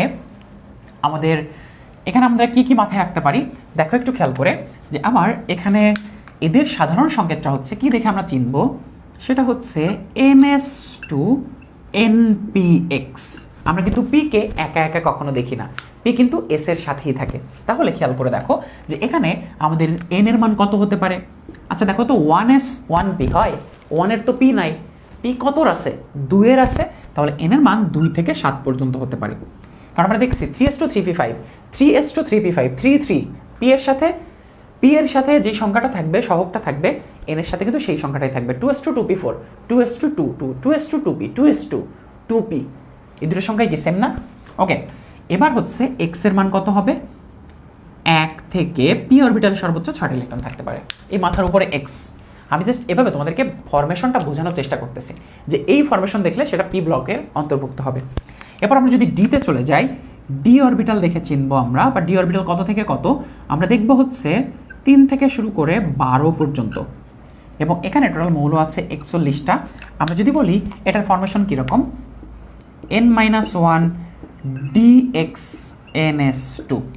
সো এখানে n-1 dx ব্যাপারটা একটু চিন্তা করে দেখো তো, আমরা আয়রনের ক্ষেত্রে কি দেখি, 3d6 4x2, 3d4s, তাহলে এস এর সামনে সংখ্যা যত, ডির সামনে সংখ্যা কি 1 কম না? n-1। সো দেখো এখানে আমার n এর মান কত হবে, কত থেকে ডি শুরু? 1 এর ডি আছে নাই, 2 এর ডি আছে নাই, 3 এর ডি আছে আছে। এখন এখানে যদি 3 হতে হয় তাহলে n এর মান কত হলে 3 হবে বলো তো? 4 - 1 = 3। তাহলে আমরা দেখতে পাই n এর মান 4 থেকে 7 পর্যন্ত হতে পারে। এটা কিন্তু একটা ইঞ্জিনিয়ারিং টার্ম তোমাদেরকে পড়াচ্ছি, যেটা আমাদের খুব বেসিক একটা টার্ম, যে টার্মটা মনে রাখলে আমাদের কাছে কিন্তু অনেক কিছু সহজ হয়ে যায়। ওকে, আচ্ছা এখন দেখো খুব ভালো মতো বোঝার চেষ্টা করো, এই টার্মগুলো তোমাদেরকে কেউ পড়ায় না, অথচ এই চ্যাপ্টার কিন্তু শেষ হয়ে গেছে। 4 থেকে 7। এবার আমরা যদি বলি এক্স এর মান কত হবে, ডি অরবিটালে সর্বোচ্চ কয়টা ইলেকট্রন থাকতে পারে, ডি অরবিটালে সর্বোচ্চ 10টা ইলেকট্রন থাকতে পারে। আশা করি ব্যাপারটা তোমাদের কাছে এখন ক্লিয়ার। আমরা যদি এখানে 4 বসাই তাহলে 3d 4s, দেখছো এখানে যত ডি এর আগে মান কিন্তু 1 কম। সো এটা কিন্তু সর্বশেষ শক্তি স্তরের স্ট্রাকচার। এবার আসো আমরা যখন এফ অরবিটালে চলে যাব তখন আমাদের এখানে কত নাম্বার, গ্রুপ নাম্বার হচ্ছে 3, শুধুমাত্র 3এই এফ অরবিটাল অবস্থিত বা এফ ব্লকভুক্ত মৌল অবস্থিত, এবং এখানে মৌল আছে টোটাল 27টা। আমরা দেখে চিনব কিভাবে, আমাদের দেখে চেনার উপায় হচ্ছে n-2 fx n-1 d 012 ns2। So এটাই হচ্ছে আমাদের বেসিক স্ট্রাকচার। দেখো এফ এর ক্ষেত্রে একটু কমপ্লেক্স, এফ নিয়ে আমাদের খুব বেশি কাজ করতে হয় না, তারপর এটা শিখে রাখো যদি কোথাও কাজে লেগে যায়। আমরা গুচ্ছ বিশ্ববিদ্যালয় ভর্তি পরীক্ষার প্রশ্নপত্র দেখেছি, সেখানে কিন্তু সাস্টের স্টাইলে প্রশ্ন হয়েছে। সো এগুলো কিন্তু আমাদের জেনে রাখতে হবে। যেহেতু আমি বলেছি এইচএসসি এবং অ্যাডমিশন যেখানে যে ধরনের প্রশ্ন আসুক না কেন, এই আমাদের পাওয়ার প্লে প্রোগ্রামের ক্লাসগুলো করলে সব কিছু পারবা। সো সেটা তো আমি শিখিয়ে দিচ্ছি। ওকে, এখন চিন্তা করে দেখো যে এফ কত নাম্বার অরবিটাল থেকে শুরু, অর্থাৎ এফটা শুরু হয় কত নাম্বার থেকে। 1 এর এফ আছে নাই, 2 এর এফ আছে নাই, 3 এর এফ আছে নাই, 4 এর এফ আছে, 4 এফ হ্যাঁ সম্ভব। তাহলে এখানে 4 হতে গেলে এন এর মান কত বসাতে হবে, কত -2 করলে 4 হয়, 6 - 2 করলে, তাহলে এন এর মান কত হবে, এন এর মান 6, আর এরপর এক শুধু 7ই আছে। আর এক্স এর মান কত হবে, এফ অরবিটালে সর্বোচ্চ কয়টা ইলেকট্রন থাকতে পারে, 14টা ইলেকট্রন থাকতে পারে। এই তো, তাহলে আমরা যেটা দেখবো যে আমাদের 4f 5d 6s এভাবে। শোনো শোনো প্রিয়া শোনো, প্রিয়া শোনো, ডিপিএস করো ডিপিএস করো, এফডিপিএস করো এফডিপিএস করো, শেষ। সো এভাবে আমরা আহ্বায়ক নীতি নিয়ে অ্যানালাইসিস করবো। এই ব্যাপারগুলো যদি তুমি মাথায় রাখো তাহলে এসপিডিএফ ব্লকভুক্ত বলো খুব ইজিলি তুমি কিন্তু একদম চেক আপ করে ফেলতে পারবা। এরপরে যে ব্যাপারটা চলে আসতেছে, ধর্মগুলো আমরা কীভাবে মনে রাখবো, আর কি কি ধর্মই বা আমাকে মনে রাখতে হবে, কি কি ধর্ম আমাকে মনে রাখতে হবে। সে ধর্মগুলো যদি তোমাদেরকে বলি কি কি ধর্ম মনে রাখতে হবে, যেমন ধরো এটা কি ধাতু কিনা, এটা কি বন্ধন, কোন বন্ধন তৈরি করে, এটা তড়িৎ পরিবহন করে কিনা, এটার আয়োনাইজেশন এনার্জি অর্থাৎ আয়নীকরণ শক্তি বেশি নাকি কম, এটা জারণ ক্ষমতা বেশি নাকি কম, এটার বিজারণ ক্ষমতা বেশি নাকি কম, এরপর ধরো এটা একাধিক যোজ্যতা দেখায় কিনা, এটা পানিতে দ্রবীভূত হয় কিনা, এরপর ধরো এটার সক্রিয়তা কেমন, এরপর ধরো এটা কি কি ধরনের বিক্রিয়া দেখায়।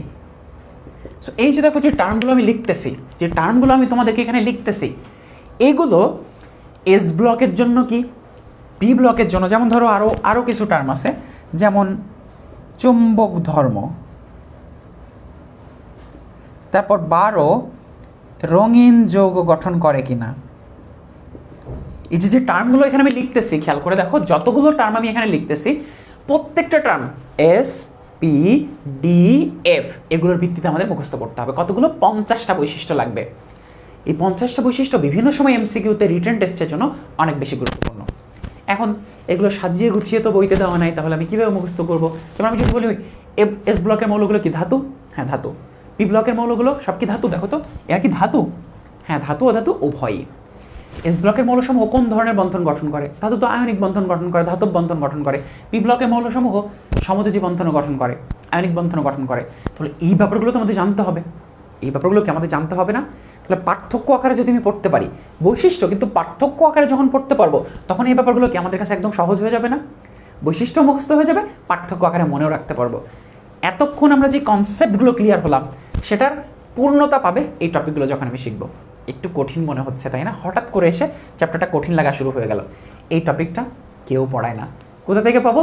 ক্যাপশনে চলে যাও, লিঙ্ক দেওয়া রয়েছে, 4 নাম্বার লিঙ্ক, ক্যাপশনে লিঙ্ক দেওয়া আছে, দেখো এসপিডিএফ মৌলের বৈশিষ্ট্য ধর্মাবলী। দেখো এখানে আমি কিন্তু এই 12টা কনসেপ্টের ভিত্তিতে এসপিডিএফ সবগুলো ব্লকের মৌলের আমি কিন্তু বৈশিষ্ট্য ওখানে পড়িয়ে দিয়েছি, এবং খুবই সহজভাবে যেন তোমাদের মনে থাকে।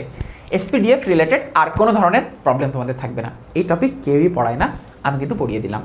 সো দেখো আমাদের আরও একটা টপিক কিন্তু শেষ হয়ে গেল, SPDF মৌলের বৈশিষ্ট্যসমূহ। এটাও নোট খাতায় লিখতে হবে, নোট খাতা করে নিতে হবে, টপিক বাদ দেওয়া যাবে না। এইচএসসিতে হোক, অ্যাডমিশনে হোক, কোথাও না কোথাও কাজে লেগেই যাবে। উচ্চতর দক্ষতামূলক প্রশ্ন হোক অথবা MCQতে আমাদের যেই 1, 2, 2, 3 এই টাইপের যে প্রশ্নগুলো হয় সেখানেও কিন্তু লেগে যেতে পারে। সো আশা করি এখন থেকে এই জিনিসগুলো তোমাদের আর ভুল হবে না। একদম পার্থক্য আকারে নিজে হাতে লিখে সেই স্লাইডের উপরে আমি কিন্তু ক্লাস নিয়েছি। আমি এই টপিকটা দেখো আমি 4 নাম্বার লিঙ্কে যুক্ত করে দিয়েছি। তোমাকে দেখেছো যে ক্লাসটা কতটা সাজানো গোছানোভাবে, কতটা প্ল্যানিং ওয়েতে কিন্তু আমি ক্লাসটা নিতে এসেছি। যে লিঙ্কগুলো প্রয়োজন সেই লিঙ্কগুলো কিন্তু আমি অলরেডি ক্যাপশনে দিয়ে দিয়েছি। সো লাইভটা শেয়ার করে দিও, তোমার টাইম লাইনে শেয়ার করে রেখো এবং অবশ্যই এই টপিকটা রিভাইজ করে নিবা। আজকে ক্লাস শেষে যখন নোট খাতা সাবমিট করবা এটা কিন্তু অবশ্যই সেখানে জমা দিবা। সো টপিকটা শেষ। কেমিস্ট্রি বই না দিলেও হতো। হ্যাঁ, তোমার কাছে দুটো জিনিস যখন থাকবে, এই পিডিএফটা থাকবে, কতগুলো টপিক, 300টা টপিক পড়তে হবে, 300টা টপিক, এটা থাকবে তোমার পড়ার টেবিলে। যে লেকচারগুলো আমি পড়াচ্ছি সেটা তোমার মোবাইলের মধ্যে থাকবে, আর যা পড়াচ্ছি সেটা তোমার নোট খাতায় থাকবে। কোনো বই না পড়লেও কোনো অসুবিধা নাই, কোনো রাইটারের বই পড়ো না, কোনো অসুবিধা নাই। ইভেন আমি যত ধরনের ইনফরমেশন পড়াচ্ছি এভাবে সাজিয়ে গুছিয়ে হয়তো পড়তে গেলে অনেকগুলো রাইটারের বই তোমাকে কম্বাইন করতে হবে। সো বই না পড়লে কোনো অসুবিধা নাই। কেমিস্ট্রিতে 100% মার্কস তো কমন পাবাই, প্রতিটা শব্দ কমন থাকবে, কারণ আমি তো কিছু বাদ দিচ্ছি না আর বাদ দিবও না, কোনো কিছু বাদ দিব না। যারা গুণগত রসায়ন চ্যাপ্টারে অলরেডি আমার ক্লাস করেছো, 18 ঘন্টার ক্লাস করেছো, সেখানেই দেখো যে হয়তো বইয়েই অত ইনফরমেশন নাই যত ইনফরমেশন আমি পড়াইছি। সো আশা করি এই পুরো পাওয়ার প্লে প্রোগ্রামে অর্থাৎ 30 ডেজ কেমিস্ট্রি পাওয়ার প্লে প্রোগ্রামেও আমি ঠিক একইভাবে সব কিছু বিস্তারিতভাবে পড়াবো। সো আমরা অনেকগুলো টপিক পড়ে ফেললাম। ক্লাস কেমন লাগতেছে কমেন্ট বক্সে একটু জানিয়ে ফেলো যে ক্লাস করতে কেমন লাগতেছে। যদিও আমার একটু টায়ার্ড লাগতেছে, আসলে সারা রাত না ঘুমিয়ে ক্লাস নিচ্ছি, টায়ার্ড লাগতেছে, কিন্তু তোমাদের জন্য এতটুকু ডেডিকেশন দেখাতে আমার আসলে বাধা নাই। কারণ এতদিন আমি অনলাইনে পড়াচ্ছি, আমার হঠাৎ করে মনে হয়েছে যে যারা টাকার অভাবে পড়তে পারতেছে না বা প্রত্যন্ত অঞ্চলে যে সকল শিক্ষার্থী মানে তাদের টাকার অভাবে এত কোর্স করতে পারতেছে না অথবা কোর্স করেছে কিন্তু পড়াটা গুছিয়ে হয়নি, সাজিয়ে হয়নি, ঠিক তাদের জন্য আমার মনে হয়েছে যে আমি এতদিন অনলাইনে পড়াচ্ছি, এত ব্যাচ রান করেছি, সো ফ্রিতে আমার শিক্ষার্থীদের জন্য কিছু করি, যেটা এরপর ব্যাচ ওয়াইজ যত ব্যাচ এরপর আসুক না কেন এইচএসসিতে, তারা যেন আমার এই প্লেলিস্ট দেখে এইচএসসি প্রস্তুতি নিতে পারে, অ্যাডমিশনের প্রস্তুতি নিতে পারে। সো ক্লাস কেমন লাগতেছে সেটা একটু কমেন্ট বক্সে জানিয়ে ফেলো। আমরা পরবর্তী টপিকে চলে যাব। এত সুন্দর পর্যায় সারণীটা মুছতে ইচ্ছা করতেছে না। আমরা তোমরা খাতাও এত মনোযোগ দিয়ে পর্যায় সারণী আঁকাও না, তত সুন্দর করে আমি বোর্ডে পর্যায় সারণীটা আঁকছি এবং পর্যায় সারণী আঁকছি আজকে হয়তো রাত 4টা 4:30টার দিকে পর্যায় সারণীটা আঁকছি। ওকে, সো একটা টপিক শেষ হলে আমি 30 সেকেন্ড একটু ব্রেক নেই। হ্যাঁ ভাইয়া, আপনার সমস্যা হলে ক্লাস স্টপ দিয়ে দেন, আপনি সিক হয়ে গেলে আমরা কই পাবো? না, কোনো অসুবিধা নাই, তোমরা দোয়া করো, তোমরা দোয়া করলে আমি সুস্থ থাকবো। আমি আঁকাই নিছি, আজকে 1 ঘন্টা মিস হয়ে গেল, আর কখনো হবে না। তুলি চক্রবর্তী তোমাকে দেখছো, কেউ মেনশন দেয়নি। আমি তোমাদেরকে কিন্তু বলেছিলাম প্রত্যেকটা বন্ধুকে শুধু মেনশন না, একটু কল করে ডেকে নিয়ে আসো, তাহলে প্রত্যেকে কিন্তু ক্লাসটা করতে পারবে। এত গুরুত্বপূর্ণ ক্লাস সকল বন্ধুদেরকে নিয়ে করবা না, এটা তো হয় না। আর প্রতিদিনই হয়তো ক্লাসে নতুন নতুন শিক্ষার্থী জয়েন করবে। তোমরা আজকে যারা কলেজে যাবা, তোমাদের একটা কাজ দেই, প্লিজ কইরো। আমি যেহেতু এত ডেডিকেশন দেখাচ্ছি, প্লিজ যা বলি সেটা কইরো। আজকে যারা কলেজে যাবা, কলেজে যে অবশ্যই আমাদের এই 30 days chemistry power play program totally ফ্রিতে, এই প্রোগ্রামের কথাটা অবশ্যই জানিও যে এআর ভাইয়া, আমার কথা বলতে হবে না, আমার কোনো প্রমোশনের প্রয়োজন নাই, বললো যে একটা জায়গায় ফ্রিতে ক্লাস হচ্ছে, খুব সুন্দর ক্লাস হচ্ছে, তোর ফুল কেমিস্ট্রি সব কিছু শেষ হয়ে যাবে, আর এত বেশি সময় নষ্ট করতে হবে না। মাত্র 30 দিনে প্রতিদিন 2 ঘন্টা থেকে 3 ঘন্টা করে সময় দিস, তাহলে কেমিস্ট্রি পুরো রিভাইজ দেওয়ার দায়িত্ব ভাইয়ার, প্রশ্ন কমন পাওয়ার দায়িত্ব ভাইয়ার, রেডি করে দেওয়ার দায়িত্ব ভাইয়ার। কারণ আজকে যে টপিকের ক্লাস হচ্ছে, যেখানে যে শেষ হবে ক্লাস, সেই টপিকের উপর আগামীকাল কিন্তু পরীক্ষা হবে সন্ধ্যা 7টায়। সো বুঝতেই পারতেছো, আবার মেরিট লিস্ট প্রকাশ করব। সো বুঝতেই পারতেছো যে আমাদের কত কিছু গোছানো হয়েতে আসলে আমি এখানে তোমাদেরকে গাইড করবো, যেটা একটা পেইড প্রোগ্রামও হয়তো হয় না এভাবে। সো একটু বইলো যে প্রতিদিন 2-3 ঘন্টা সময় এআর ভাইয়াকে দিস, অন্য যাই করিস কোনো অসুবিধা নাই, তাহলে দেখবি সব কিছু শেষ হয়ে যাবে। কলেজে যারা যাবা, তোমার কলেজের সকল শিক্ষার্থীকে জানিও যে আগামীকাল সকাল 6টার ক্লাসে যেন তারা জয়েন করে। অসাধারণ লাগছে, কলেজের ফ্রেন্ড আমাকে এসে আপনার ক্লাসের কথা বলে। কালকে থেকে ইনশাল্লাহ হবে না ভাই, শাহরিয়ার জুবায়ের, এখন থেকে কন্টিনিউ করতে থাকো।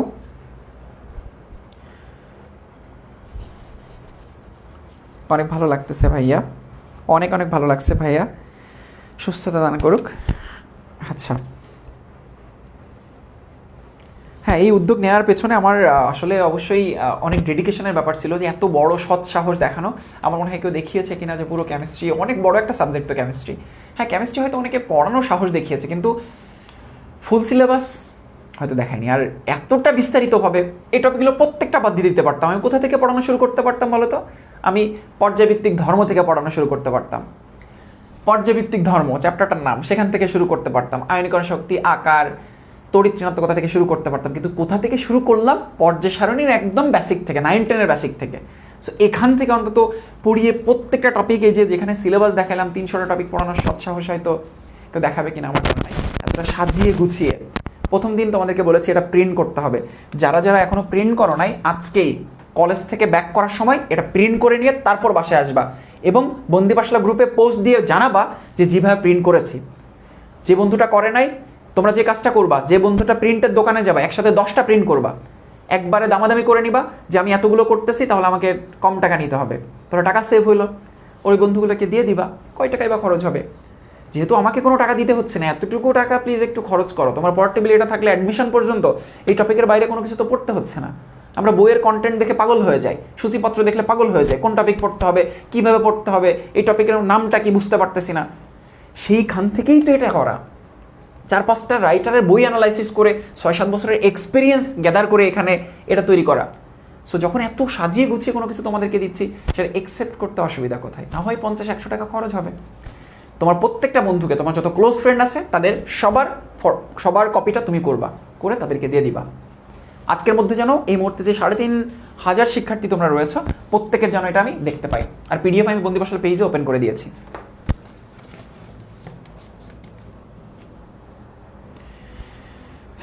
আচ্ছা,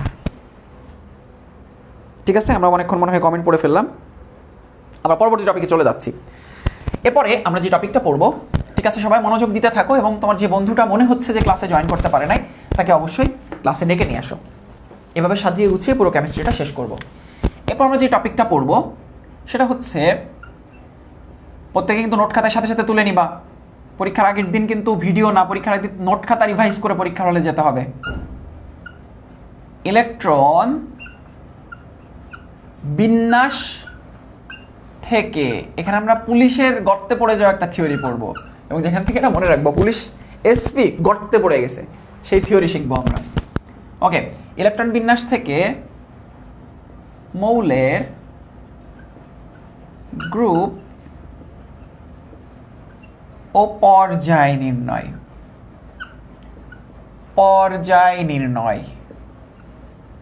ইলেকট্রন বিন্যাস থেকে মৌলের গ্রুপ ও পর্যায় নির্ণয়। আমাদের এই প্রশ্নটা এইচএসসিতে প্রতি বছর আসতে দেখা যায়, অ্যাডমিশনে বিভিন্ন বিশ্ববিদ্যালয় ভর্তি পরীক্ষায় প্রতি বছর আসতে দেখা যায়। আমরা অনেক সময় হঠাৎ করে তাড়াহুড়া করতে যেয়ে ভুল করে ফেলি।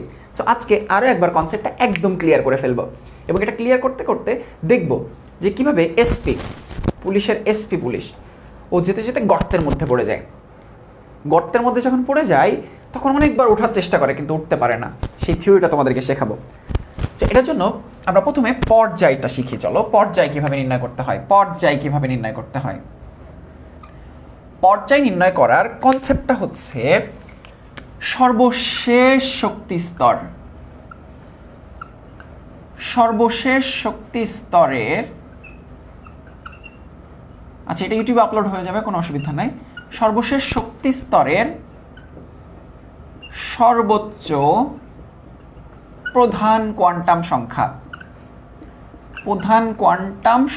সর্বশেষ শক্তি স্তরের সর্বোচ্চ প্রধান কোয়ান্টাম সংখ্যা দিয়ে আমরা বের করতে পারি যে আমাদের পর্যায় নাম্বার কত, সর্বশেষ শক্তি স্তরের সর্বোচ্চ প্রধান কোয়ান্টাম সংখ্যা। এখন আসো, আমরা যদি একটু প্র্যাকটিসে চলে যাই, তাহলে এখান থেকে আমরা কিন্তু সেই অ্যান্সারটা বের করে ফেলতে পারবো। সো আমরা একটু প্র্যাকটিসে চলে যাচ্ছি। ওকে, সো আমরা একটু প্র্যাকটিসে চলে যাই। ধরো যে আমাদের প্রশ্নটা হচ্ছে sodium 1s2 2s2 2p6 3s1, এটা আমরা দেখব। এরপর আয়রন দেখব 1s2 2s2 2p6 3s2 3p6 4s2 3d6। ওকে, সো এই দুটো দেখলে আমাদের হয়ে যাবে। এটা আমাদের সর্বশেষ শক্তিস্তর প্রথমে কাউন্ট করতে হবে। আমরা চলো সর্বশেষ শক্তিস্তরটা কাউন্ট করে ফেলি। এটা সর্বশেষ শক্তিস্তর। আয়রনের ক্ষেত্রে সর্বশেষ শক্তিস্তর কোনটা? আমাদের কাছে মনে হবে 4s সর্বশেষ শক্তিস্তর, কিন্তু না, কিছুক্ষণ আগে কিন্তু সর্বশেষ শক্তিস্তর কিভাবে বের করতে হয় সেটা কিন্তু দেখে আসছি। কিভাবে? nsx, এটা s অরবিটালের ক্ষেত্রে আমরা দেখব ns2npx, মনে পড়ে? এরপর আমরা দেখছিলাম n-1 dx ns2, এটা কিন্তু সর্বশেষ শক্তিস্তর কিভাবে চিনব সেটার ফর্মুলা ছিল n-1। এই তিনটা নিয়ে মূলত আমাদের কাজ করতে হয়। এটা s অরবিটালের জন্য সর্বশেষ শক্তিস্তর কিভাবে বের করা যায়, p অরবিটালের জন্য সর্বশেষ শক্তিস্তর কিভাবে বের করব, d অরবিটালের জন্য সর্বশেষ শক্তিস্তর কিভাবে বের করব, তার ফর্মুলা ছিল। এটা কিন্তু মাথায় রাখতেই হবে। সর্বশেষ শক্তিস্তর দেখো তো মিলতেছে না? nsx, n এর মান কত 3, s x এর মান কত 1 থেকে 2 এর মধ্যে থাকবে 1। এটাই কিন্তু কনসেপ্ট, যে এই জিনিসটা আমরা অনেক সময় কিন্তু বুঝতে পারি না। আচ্ছা, এটা যে সর্বশেষ শক্তিস্তর কে বলেছে? আচ্ছা, এটাই তো মনে হচ্ছে, কিন্তু এই দুইটা মিলে যে সর্বশেষ শক্তিস্তর হবে, সর্বশেষ শক্তিস্তর যে দুইটা মিলে সেটা কে বলেছে? হ্যাঁ, স্যার বলেছে তাই করি, কিন্তু কনসেপ্ট তো জানতে হবে। কনসেপ্ট জানলে, লজিক জানলে তোমার দেখবো ওই টপিকসটা কখনো ভুল হচ্ছে না। এসেছে কোত্থেকে? এই কনসেপ্টটা এসেছে এখান থেকে। কিছুক্ষণ আগে তোমাদেরকে কিন্তু শিখিয়েছি। যখন তুমি এটার ব্যাকগ্রাউন্ড জানতেছো, যখন তুমি বুঝে পড়তেছো, তখন এই টপিকগুলো ভুল হওয়ার কিন্তু কোনো চান্স থাকে না। সো আশা করি ব্যাপারটা তোমরা এখন ধরতে পেরেছো। দেখো তো মিলতেছে কিনা? 3D আগে চিন্তা করো, 3dx, x মানে কত 6, সর্বোচ্চ 6 হতে পারে। ns2, n এর মান কত 4। আচ্ছা, n এর মান যদি 4 হয়, n এর মান এখানে বসিয়ে দাও তো, 4 - 1 কত হয়? 3 হয় না? তাহলে 4s2 3d6, মানে এটা এভাবে চিন্তা করো, ns2 n-1 dx, যেহেতু মাঝখানে মাল্টিপ্লাই, তার মানে তোমার হচ্ছে আগে পরে দিলেই হয়, কোনো অসুবিধা নাই। সো আশা করি এই ব্যাপারটা এখন তোমরা ধরতে পেরেছো। বেসিকটা বুঝালাম। এখন দেখো কি বলা আছে, সর্বশেষ শক্তিস্তরের প্রধান কোয়ান্টাম সংখ্যা কিন্তু না, এখানে বড় এক করে একটা জিনিস লেখা আছে, সর্বোচ্চ প্রধান কোয়ান্টাম সংখ্যা। তাহলে সর্বোচ্চ প্রধান কোয়ান্টাম সংখ্যা তো আমাদের কাউন্ট করতে হবে।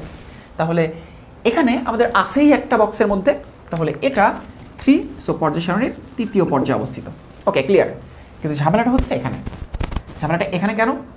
কারণ হচ্ছে 3 এবং 4 এই দুইটা প্রধান কোয়ান্টাম সংখ্যা আছে, 3ও আছে 4ও আছে। তাহলে কি 3 নাম্বার ও 4 নাম্বার দুইটা পর্যায়ে? না, আসলে একটা অ্যান্সার হবে। কোনটা, 3 নিব না 4 নিব? সর্বোচ্চ। তাহলে পর্যায় সারণীর চতুর্থ পর্যায়ে অবস্থিত। আমরা আয়রনকে খুঁজে আসি।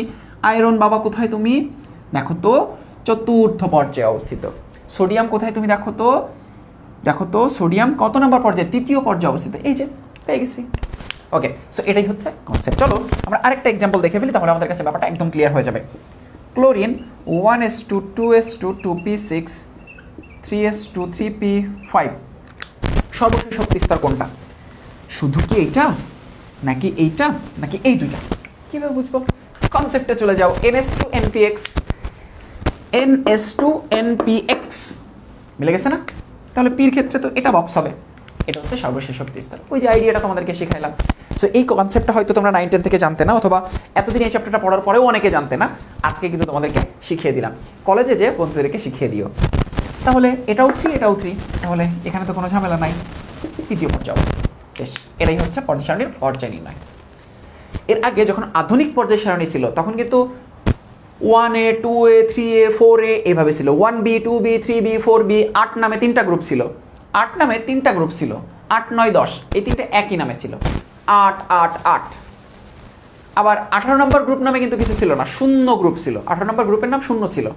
তো তখন যেটা হতো, সমস্যাটা হচ্ছে একই নামে 3টা গ্রুপ, আবার শূন্য নম্বর গ্রুপ, একের উপশ্রেণী ছিল 1a 2a, এভাবে ছিল 1b 2b ছিল। এটা বেশ অসুবিধা তৈরি করতো। এটা পর্যায় সারণীর একটা ত্রুটি ছিল।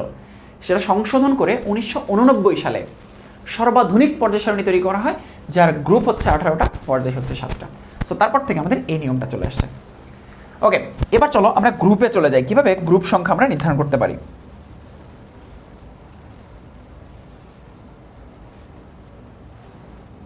আচ্ছা, কয়টা থেকে ক্লাস? হ্যাঁ, সকাল 6টা থেকে শুরু হয়েছে। আচ্ছা, আমি একটু দেখতে চাই, তুমি একটু কমেন্ট করে দাও তো, কে আসলে কোন ব্যাচের, এইচএসসি 21 এবং 22 ব্যাচের কে কোন ব্যাচ থেকে আমাদের ক্লাসটা করতেছো। আমি একটু তোমাদের কমেন্ট দেখতে চাচ্ছি, কারণ আসলে আমি যেহেতু একদম বেসিক থেকে শর্ট সিলেবাস, ফুল সিলেবাস দুটোই পড়াচ্ছি, আমাকে একটু জানতে হবে যে কে আসলে কোন ব্যাচ থেকে পড়তেছো। যদিও এইচএসসি 21 ব্যাচের বোর্ড এক্সামের আগে হয়তো ফুল কেমিস্ট্রি শেষ হয়ে যাবে।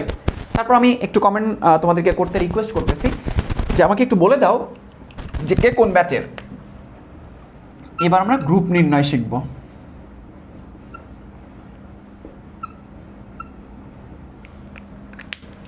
গ্রুপ নির্ণয় শিখব। গ্রুপ নির্ণয়ের জন্য 3টা পার্ট করব।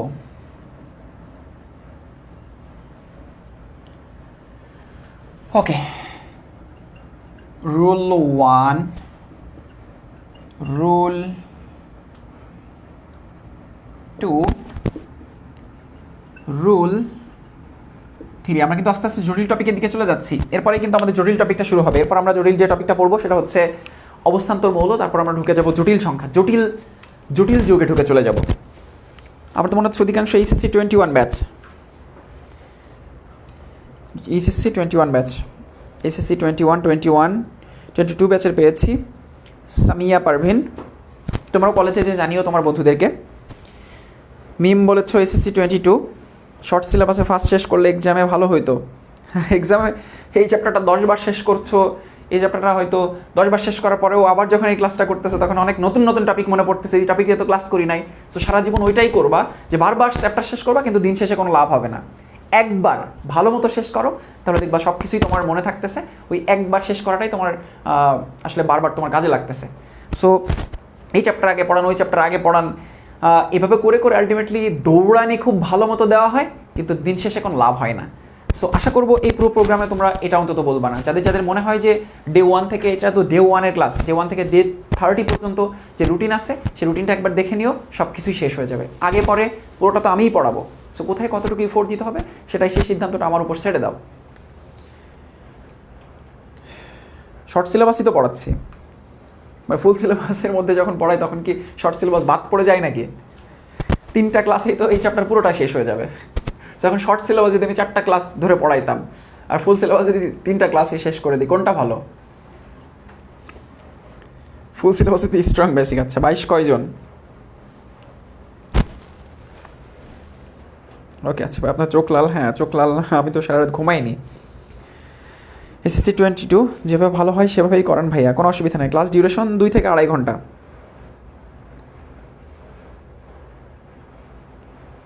আচ্ছা ভাই ঠিক আছে, ওকে ঠিক আছে। দেখতে পাচ্ছি এইচএসসি 21-এর স্টুডেন্ট সব থেকে বেশি। আচ্ছা হ্যাঁ, নোট করলে বই লাগবে না। এখন চিন্তা করে দেখো, এই যে 3টা রুল কাদের জন্য? প্রথম রুলটা হচ্ছে এস অরবিটালের জন্য, দ্বিতীয় রুলটা হচ্ছে পি অরবিটালের জন্য, এবং 3 নাম্বার রুলটা হচ্ছে ডি অরবিটালের জন্য, অর্থাৎ এসপি ডি ব্লকের জন্য। সো আমরা কি করব?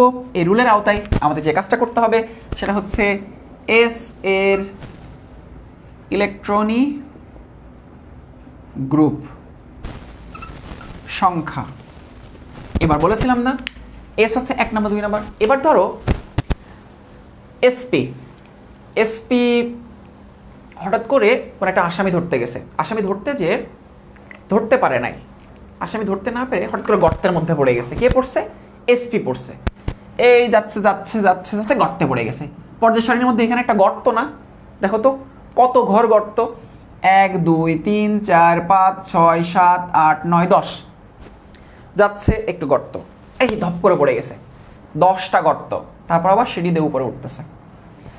গর্ত কয়টা? 10 না? এবার চিন্তা করে দেখো, আমি যদি এস, এইটুকু কি পি ব্লক না? দেখো তো এইটুকু পি ব্লক, এইটুকু এস ব্লক। আমি যদি এস থেকে পিতে যেতে চাই, ওই পুলিশটা যদি এস থেকে পিতে যেতে চাই, এসপি, তাহলে যদি গর্তে না পড়তে চাই তাহলে কয় ঘর লাভ দিতে হবে বলো তো? 10 ঘর লাভ দিতে হবে না? আবার দেখো, আমি যদি এস থেকে পিতে লাভ দিতে চাই, আমি ঠিক এই জায়গাটা থেকে যদি এই জায়গাটাতে লাভ দিতে চাই, তাহলে কয় ঘর লাভ দিতে হবে? 1 থেকে 10 ঘর লাভ দিতে হবে না? 10টা গ্রুপ লাভ দিতে হবে না? তাহলে আমরা এভাবে মনে রাখবো, যখন আমি এস থেকে পিতে যেতে যাব তখন 10 ঘর যেহেতু লাভ দিতে হবে, তখন আমাদের হিসাবটা হচ্ছে এস প্লাস পি প্লাস 10। এইভাবে আমরা মনে রাখবো। এটাই আমরা মনে রাখতে পারি না। যখন পি ব্লকের ক্ষেত্রে আমরা গ্রুপ সংখ্যা নির্ধারণ করতে যাব, তখন এস এর ইলেকট্রন পি এর ইলেকট্রনের সাথে 10 যোগ করে গ্রুপ নির্ধারণ করতে হয়। সো এটাই হচ্ছে আমাদের ব্যতিক্রম ঘটনা। এবং কেন করতে হয়? কারণ এই যে মাঝখানে 10 ঘর গ্যাপ, তাই।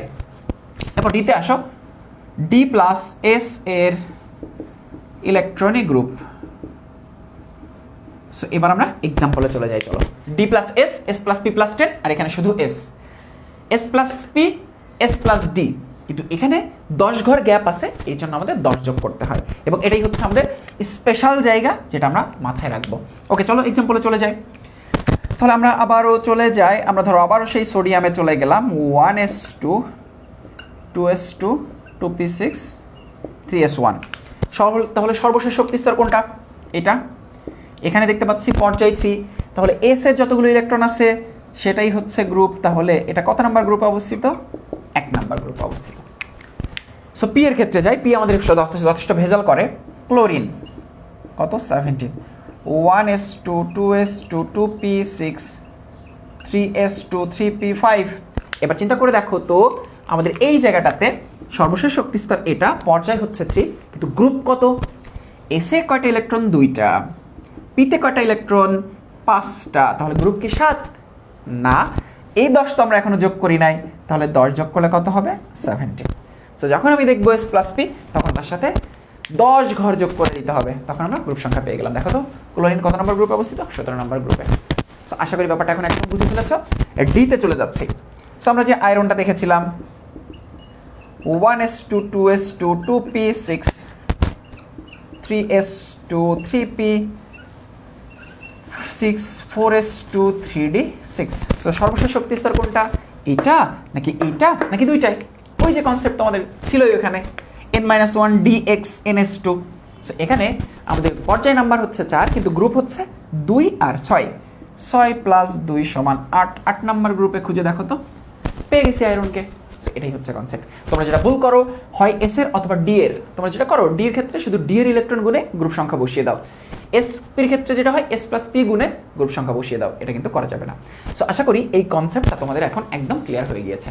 সো এসপি পুলিশের গর্তে পড়ে যাওয়া কনসেপ্টটা তোমাদের ক্লিয়ার হয়েছে কিনা আমাকে একটু কমেন্ট বক্সে জানিয়ে দাও। আমরা পরবর্তী টপিকে চলে যাব। এই মুহূর্তে আমাদের পর্যায় সারণীটা মুছে দিতে হবে, কারণ পর্যায় সারণীর বেসিক যে আলোচনা ছিল সেটা কিন্তু শেষ হয়ে গিয়েছে।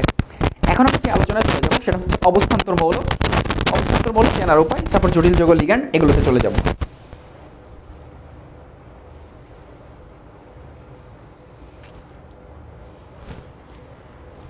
আচ্ছা,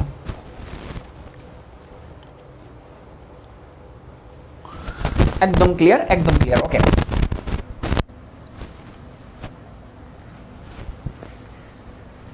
এখন আমরা পরবর্তী টপিকে চলে যাচ্ছি। কিছুক্ষণ আমরা এটা রাখি। আমরা এখন শিখবো এর মধ্যে স্পেশাল একটা পার্ট, সেটা হচ্ছে অবস্থান্তর মৌল। এরপর আমরা জটিল যৌগে চলে যাব। অবস্থান্তর মৌল। ওকে, তোমরা অপ্রয়োজনীয় কমেন্ট কেউ করো না প্লিজ। 4000 শিক্ষার্থী যদি একটা করে কমেন্ট করো তাহলে 4000 কমেন্ট আমাদের এখানে চলে আসে। সো প্লিজ অপ্রয়োজনীয় কমেন্ট করো না, ক্লাসটা একদম পূর্ণ মনোযোগ দিয়ে করো। আমরা ক্লাসে অত্যাধিক কমেন্ট করে তোমার তো কোনো লাভ হবে না। এখান থেকে যদি নতুন একটা টার্ম শিখে যেতে পারো তাহলে সেটা তোমার অনেক বেশি কাজে লাগবে। ওকে, এবং আমি যতটা ডিটেলসভাবে পড়াচ্ছি এটা আমাকে পড়াতে দাও, ইনশাআল্লাহ অনেক কিছু শিখে যেতে পারবো আজকের ক্লাস থেকে। ওকে, অবস্থান্তর মৌল কাদের বলা হয়? আমাদের অনেকের ভুল কনসেপশন আছে এই অবস্থান্তর মৌল নিয়ে। আমরা অনেকেই মনে করি ডি ব্লক এবার ডি ব্লকভুক্ত মৌলের যাদের D1 থেকে D9 পর্যন্ত ইলেকট্রন আছে তাদেরকে অবস্থান্তর মৌল বলা হয়। D1 থেকে D9 এটা আমরা প্রত্যেকে মনে করি। ডি ব্লকভুক্ত মৌলের যাদের সর্বশেষ শক্তি স্তরে D1 থেকে D9 ইলেকট্রন আছে, কিন্তু না, এটা প্রথম শর্ত না, এর আগে আরেকটা শর্ত আছে, যে শর্ত আমরা অনেকে মাথায় রাখি না। অবস্থান্তর মৌল হওয়ার জন্য 2টা শর্ত। একটা হচ্ছে, ভালো মতো লিখে নিবা, শুনে নিবা, এগুলো প্র্যাকটিক্যালে জিজ্ঞাসা করে। স্থিতিশীল আয়ন হতে হবে, মানে স্থিতিশীল আয়ন তো হতে হবে, মানে ডি ব্লকের তো বটেই, ডি ব্লক তো বটেই, মানে ডি ব্লকের আগেই লিখে দিই, ডি ব্লক ছাড়া তো আর হবে না। ডি ব্লকের স্থিতিশীল আয়ন এবং D1 থেকে D9 এরকম ইলেকট্রন থাকবে। D1 থেকে D9 থাকবে কোথায়? স্থিতিশীল আয়নে D1 থেকে D9 থাকবে। নর্মালি D1 থেকে D9 থাকলে সেটা অবস্থান্তর মৌল হবে না। নর্মালি D1 থেকে D9 থাকলে সেটা অবস্থান্তর মৌল হবে না। ওকে, তাহলে চলো আমরা একটু দেখে ফেলি D1 থেকে D9 কিভাবে থাকে। এখন দেখো, আমরা যদি প্রথমে এক্সাম্পলে চলে যাই, যে আমরা স্ক্যান্ডিয়ামে যাব 21, তাহলে আমরা একটু দেখি 1s2 2s2 2p6, এটা কিন্তু এখনও প্রায়ই পরীক্ষা আসে। ইভেন ইঞ্জিনিয়ারিং বিশ্ববিদ্যালয়ে ভর্তি পরীক্ষাও এই প্রশ্নটা কিন্তু আসতে দেখা গিয়েছে। 2p6 3s2 3p6 4s2 3d1। এবার একটু দেখো তো, এটা ডি ব্লকভুক্ত মৌল, নিঃসন্দেহে ডি ব্লকভুক্ত মৌল, কারণ সর্বশেষ 21 নম্বর ইলেকট্রনটা ডি অরবিটালে প্রবেশ করেছে। এখন চিন্তা করো যে আমার এখানে যেহেতু ডি ব্লকভুক্ত মৌল, এবার D1 থেকে D9 আসে না? হ্যাঁ, D1 থেকে D9 আসে, D1 আসে যে, তাহলে অবস্থান্তর মৌল। আরে না, আগে তো 1 নাম্বার শর্ত ফিল আপ করতে হবে, তাহলে না হয় তুমি বলতে পারবা যেটা অবস্থান্তর মৌল নাকি অবস্থান্তর মৌল না। স্থিতিশীল আয়ন কীভাবে তৈরি করা যাবে আমি আজকের ক্লাসের একদম লাস্ট টপিকে শেখাবো, যে স্ক্যান্ডিয়াম থেকে শুরু করে জিঙ্ক পর্যন্ত এই 10টা মৌলের স্থিতিশীল আয়ন এর চার্জ কত কত, সেখানে খুব মজার একটা ত্রিভুজ সূত্র শেখাবো। ত্রিভুজ সূত্র কীভাবে স্থিতিশীল আয়নগুলো মনে রাখা যায়। সেটা আমরা জানি যে স্ক্যান্ডিয়ামের ক্ষেত্রে স্থিতিশীল আয়ন হচ্ছে স্ক্যান্ডিয়াম 3+। সো যখন 3+, কয়টা ইলেকট্রন চলে যাবে? 3টা। প্রথমে যাবে 4s2 থেকে, আরেকটা গেলে এখান থেকে চলে যাবে, তাই না? আগে 4s থেকে যায়, কিন্তু 4s-এ আগে ঢুকে আগে বের হয়, মাথায় রাখবা। ডি ব্লকের ক্ষেত্রে এসে আগে ঢুকে আগে বের হয়, আগেও ঢুকে আগেই বের হয়। কোথা থেকে? এস থেকে। আমরা সাধারণত অন্যান্য ব্লকভুক্ত মৌলের ক্ষেত্রে আয়ন তৈরির ক্ষেত্রে কি করি? যেই ইলেকট্রন সর্বশেষ ঢুকে আয়ন তৈরির ক্ষেত্রে সেই ইলেকট্রনটা সবার আগে বের হয়, কিন্তু শুধুমাত্র এই জায়গাটাতে ডি ব্লকভুক্ত মৌলের ক্ষেত্রেই ব্যতিক্রম, এসে আগে ঢুকে এসে আগে বের হয়। এটা মাথায় রাখবা। অনেকেই কনসেপ্টটা জানি না আমরা। এখান থেকে যদি আমি 2টা ইলেকট্রন বের করতে চাই, সেই 2টা ইলেকট্রন D1 থেকে না, এস থেকে বের হবে। একটাও যদি বের হয় এস থেকে বের হবে, 2টা যদি বের হয় এস থেকে বের হবে, 3 নাম্বার ইলেকট্রনটা ডি থেকে বের হবে। ওকে, যদিও 4s-এ আগে ইলেকট্রন প্রবেশ করছে, ডিতে পরে ইলেকট্রন প্রবেশ করছে, এটা তো মাথায় রাখবা। ডি ব্লকের ক্ষেত্রে ব্যতিক্রম।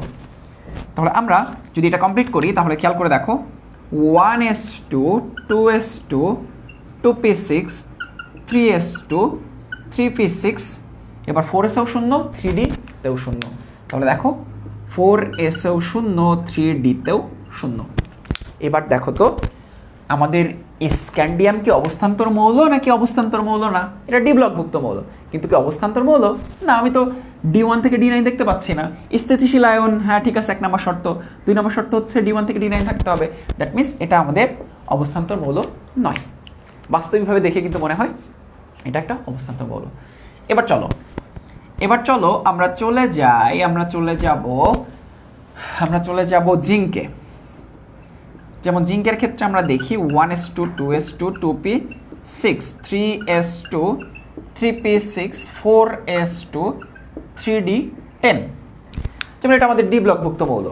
জিঙ্কের ক্ষেত্রে যখন আমরা আয়ন করব, জিঙ্ক 2+ যখন করব, তখন 1s2 2s2 2p6 3s2 3p6 4s, কোথা থেকে ইলেকট্রন যাবে বলেছিলাম? এস থেকে আগে ইলেকট্রন যাবে, 2টা গেছে 4s থেকে 3d10। দেখো তো স্থিতিশীল আয়ন করলাম, কিন্তু আমাদের D1 থেকে D9 এর মধ্যে থাকলো না। দ্যাট মিনস এটা আমাদের অবস্থান্তর মৌল নয়। লাস্ট আমরা আয়রন দিয়ে বা মাঝের মৌলগুলো দিয়ে একটু এক্সাম্পল দেখি। 1s2 2s2 2p6 3s2 3p6 4s2 3d6। এবার আমরা আয়রনকে যদি আমরা 2+ করি, আয়রন 2+ বা 3+, 2টাই স্থিতিশীল, তাহলে কি হবে দেখো তো? কয়টা ইলেকট্রন যাবে? 2টা। তখন 4s থেকে ইলেকট্রন চলে যাবে। এবার দেখো তো এটা কি D1 থেকে D9 এর মধ্যে আসতেছে না? দ্যাট মিনস এটা একটা অবস্থান্তর মৌল। আমরা যদি এই জায়গাটাতে Fe3+ করতাম, তাহলে সব কিছু সেম থেকে আমাদের এখানে D5 হতো। তাহলে আমরা সেক্ষেত্রে যেটা দেখতাম যে এটাও কিন্তু আমাদের D1 থেকে D9 এর মধ্যে, এবং এটা তো আমাদের একটা স্থিতিশীল অবস্থা। সো এরা প্রত্যেকেই কিন্তু আমাদের অবস্থান্তর মৌল। এই জন্যই বলা হয় যে সকল অবস্থান্তর মৌলই ডি ব্লকভুক্ত মৌল, কিন্তু সকল ডি ব্লকভুক্ত মৌল অবস্থান্তর মৌল নয়। কারণ এই ডি ব্লকভুক্ত মৌল অবস্থান্তর নয়, কিন্তু এই ডি ব্লকভুক্ত মৌল অবস্থান্তর। সকল অবস্থান্তর মৌল ডি ব্লকভুক্ত মৌল হলেও সকল অবস্থান্তর মৌল ডি ব্লকভুক্ত মৌল হলেও সকল ডি ব্লকভুক্ত মৌল অবস্থান্তর মৌল নয়। সো আশা করি টপিক্সটা তোমাদের এখন একদম ক্লিয়ার হয়ে গিয়েছে। এটা 9 10-এর একটা টার্ম ছিল, এইচএসসিতেও প্রয়োজন, অ্যাডমিশনও কিন্তু অনেক বেশি প্রয়োজন। সো এই অবস্থান্তর মৌল আমাদের এই জায়গাগুলোতে অবস্থান করে। অনেকে হয়তো চিন্তা করতেছো, হ্যাঁ Fe2+ Fe3+, আপনি কোথা থেকে জানলেন যে এটা অবস্থান্তর মৌলের স্থিতিশীল কাঠামো? আপনি কোথা থেকে জানেন? আবার স্ক্যান্ডিয়ামের ক্ষেত্রে 3+, এটা আপনি কোথা থেকে জানেন? আজকের ক্লাসের লাস্টে তোমাদেরকে দেখাবো এইরকম একটা ত্রিভুজ সূত্রের মাধ্যমে স্ক্যান্ডিয়াম থেকে শুরু করে জিঙ্ক পর্যন্ত এদের স্থিতিশীল আয়ন কি কি সেটা আমি যখন অবস্থান্তর মৌলের ধর্মগুলো ব্যাখ্যা করা শুরু করব সেখানে তোমাদেরকে শেখাবো। অবস্থান্তর মৌল টোটাল 5টা ধর্ম দেখায়। জটিল যৌগ গঠন করে, রঙিন যৌগ গঠন করে, চৌম্বক ধর্ম দেখায়, প্রভাবক হিসেবে কাজ করে, একাধিক জারণ অবস্থা দেখায়। এই 5টা ব্যাখ্যা আমাদের পড়তে হবে। এখান থেকে জটিল যৌগ খুবই ইম্পর্টেন্ট। জটিল যৌগের মধ্যে লিগ্যান্ড আছে, কিলেটস আছে, জটিল যৌগের সংকরণ আছে, এগুলো প্রত্যেকটা ইম্পর্টেন্ট। সো চলো ওই টপিকগুলোতে আমরা চলে যাই।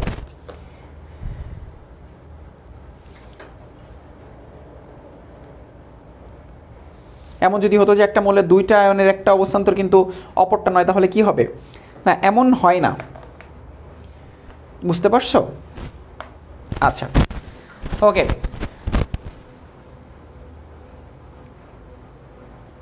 আচ্ছা, আমাদের 1 থেকে 30 পর্যন্ত বাইরে সাধারণত কোনো প্রশ্ন আসে না। সো এর বাইরে আসলে আমাদের চিন্তা ভাবনা না করলেও কোনো অসুবিধা নাই। ওকে, আমি আয়নগুলো তোমাদেরকে দেখিয়ে দিব। সো প্রশ্নগুলো এরকমই আসে। আচ্ছা, আশা করি তোমরা এখন অবস্থান্তর মৌলটা বুঝে নিয়েছো। অবস্থান্তর মৌলের বৈশিষ্ট্যগুলো আমরা এখন অ্যানালাইসিস করব। অবস্থান্তর মৌলের 5টা বৈশিষ্ট্য আছে, যেটা আমি সাইডে লিখতেছি। 1 নাম্বার বৈশিষ্ট্য হচ্ছে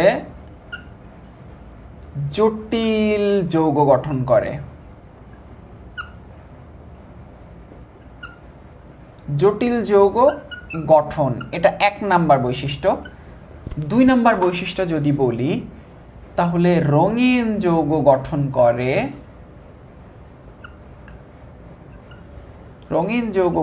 করে। 3 নাম্বার হচ্ছে পরিবর্তনশীল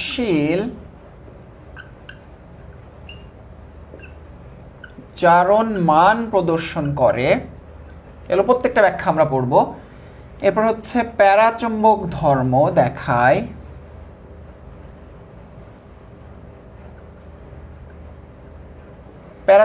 ধর্ম দেখায়, এবং লাস্টে হচ্ছে প্রভাবক হিসেবে কাজ করে।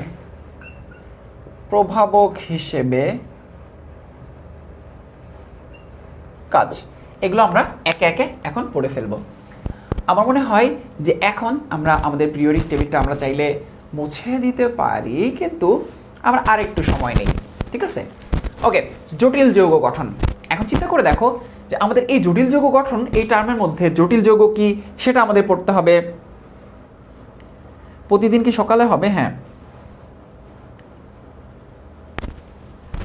আচ্ছা, নড়লেই সাউন্ড হচ্ছে না? নড়লেই সাউন্ড হচ্ছে কি? প্রতিদিন কি সকালে হবে? হ্যাঁ, এমন তো দেখতে পাচ্ছি না। আচ্ছা,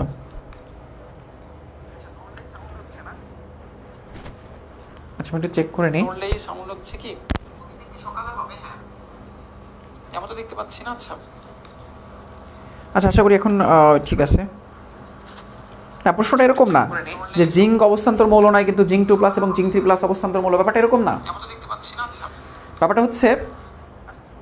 ব্যাপারটা হইতেছে যে এরকম যে জিঙ্ক অবস্থান্তর মৌল কি না সেটা যাচাইয়ের জন্য জিঙ্কের স্থিতিশীল আয়নে যেতে হয়, এবং জিঙ্কের স্থিতিশীল আয়ন থেকে টেস্ট করে আসতে হয়। টেস্ট করে আসার পর রেজাল্টটা হচ্ছে জিঙ্ক অবস্থান্তর মৌল নাকি জিঙ্ক অবস্থান্তর মৌল না, এরকম। তো কখনো প্রশ্নটা এরকম না যে জিঙ্ক 2+ অবস্থান্তর মৌল কিনা। জিঙ্ক 2+ তো মৌল না, জিঙ্ক 2+ তো আয়ন। কপার 2+ তো মৌল না, কপার 2+ তো আয়ন। সো আয়ন তো কখনো যৌগ হয় না। আমার মনে হয় বুঝতে পেরেছো যে প্রশ্নটা তোমরা করেছো। সো বেসিকে কোনো ঘাটতি রাখা যাবে না, বেসিকটা সবসময় ক্লিয়ার হয়ে নিবা। সাউন্ডে মাঝে মাঝে একটু প্রবলেম হচ্ছে। আচ্ছা, ঠিক আছে।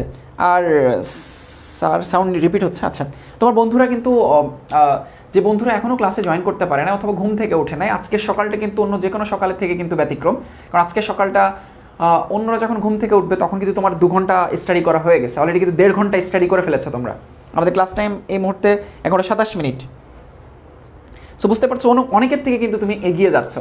আজকের সকালটা ঠিক খুব কার্যকরভাবে শুরু হচ্ছে। আজকে সারাদিন দেখবা অনেক বেশি ভালো যাবে, কারণ ফজরের নামাজ পড়ে তুমি কাজ করা শুরু করেছো। সো তোমার বন্ধুদেরকে চাইলে একটু ডেকে নিয়ে আসতে পারো, কমেন্টে একটা টোকা দিয়ে, মেনশন দিয়ে একটু ডেকে নিয়ে আসতে পারো। কারণ আমাদের আরও জটিল জটিল টপিক, আরও সুন্দর সুন্দর টপিক আমরা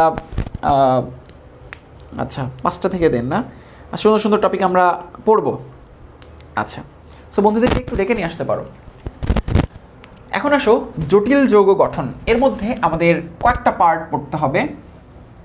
তার মধ্যে প্রথম পার্টটা হচ্ছে লিগ্যান্ড। আমরা লিগ্যান্ড নিয়ে অ্যানালাইসিস করব। ওকে, সো আমরা এই জিনিসগুলো একটু মুছে দেই, 1 2 3 এই জিনিসগুলো মুছে দেই যাতে আমরা একটু এক্সট্রা জায়গা পাই। ওকে, সো আমরা চলো একটু এবার অ্যানালাইসিস করতে থাকি। সো আমরা প্রথমে অবস্থান্তর মৌল পড়ে ফেললাম। এবার অবস্থান্তর মৌলের ধর্মগুলো যখন আমরা পড়তেছি তখন 1 নম্বরে আমরা যেটা পড়বো সেটা হচ্ছে জটিল যৌগ। জটিল যৌগ,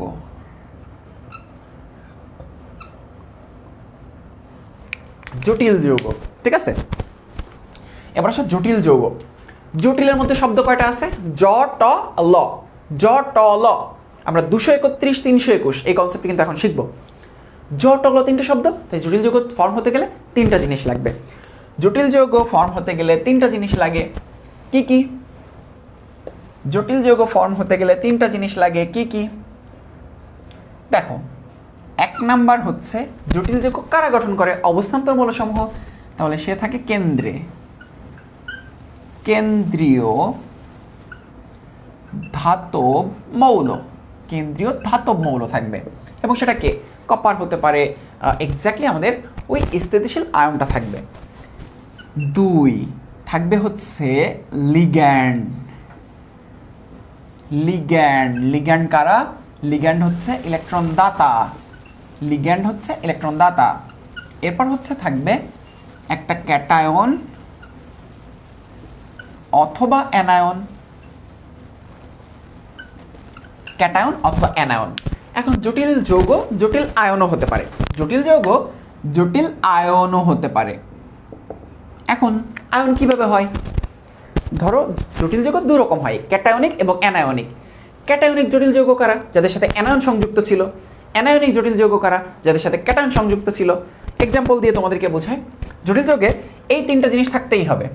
জটিল যৌগে এই 3টা জিনিস থাকতেই হবে। আমার মনে হয় পিরিয়ডিক টেবিলটা মুছে দিই। আমার মুছে দিতে একটু কষ্ট হচ্ছে যদিও, কিন্তু পিরিয়ডিক টেবিলটা মুছে দেই। আচ্ছা, ওকে, সো আমরা পর্যায় সারণী যেহেতু বেসিকটা বুঝে নিয়েছি, সো আমরা এখন চাইলে এটা মুছে দিতেই পারি। ওকে, কষ্ট লাগতেছে না? কোনো অসুবিধা নেই, আমার নিজে তৈরি ড্র করা পর্যায় সারণী তোমাদেরকে দিব না। এখন দেখো, কেন্দ্রীয় ধাতব মৌল, লিগ্যান্ড, অ্যানায়ন এবং ক্যাটায়ন। আমি যদি একটা এক্সাম্পলে চলে যাই তাহলে তোমাদেরকে বুঝতে সহজ হবে। K4Fe CN6। আমরা অনেকেই মনে করি থার্ড ব্র্যাকেট থাকা মানেই সেটা হচ্ছে জটিল যৌগ, কিন্তু এখানে দেখো তো শর্তের মধ্যে কোথাও লেখা আছে যে এখানে থার্ড ব্র্যাকেট থাকতে হবে। 3টা জিনিস থাকবে। কেন্দ্রীয় ধাতব মৌল, এর মধ্যে কেন্দ্রীয় ধাতব মৌল কে বলো তো? এটা 1 নাম্বার, কারণ এটা তো অবস্থান্তর মৌল। কেন্দ্রীয় ধাতব মৌল কারা? অবস্থান্তর মৌল। লিগ্যান্ড, এটা হচ্ছে সে লিগ্যান্ড যে ইলেকট্রন দাতা। ক্যাটায়ন অথবা অ্যানায়নের মধ্যে কোনটা আছে? এটা হচ্ছে 2। ক্যাটায়ন অথবা অ্যানায়নের মধ্যে এখানে আছে ক্যাটায়ন। পটাশিয়াম কি ক্যাটায়ন না? তাহলে দেখো 3টা পার্টি আছে, দ্যাট মিনস এটা একটা জটিল যৌগ। এখন যদি তোমাকে বলি এটা কি অ্যানায়নিক জটিল যৌগ নাকি ক্যাটায়নিক জটিল যৌগ, তাহলে এটাকে উঠিয়ে দিয়ে দেখো, পটাশিয়াম এর চার্জ কত? এখানে 4+, তাহলে এখানে কি হবে? 4-, তাহলে এটা একটা অ্যানায়নিক জটিল যৌগ। যদি ক্যাটায়ন সংযুক্ত থাকে তাহলে সেটা একটা অ্যানায়নিক জটিল যৌগ। যদি অ্যানায়ন সংযুক্ত থাকে তাহলে সেটা একটা ক্যাটায়নিক জটিল যৌগ। তাহলে চলো আমরা সেরকম একটা এক্সাম্পল দেখে ফেলি।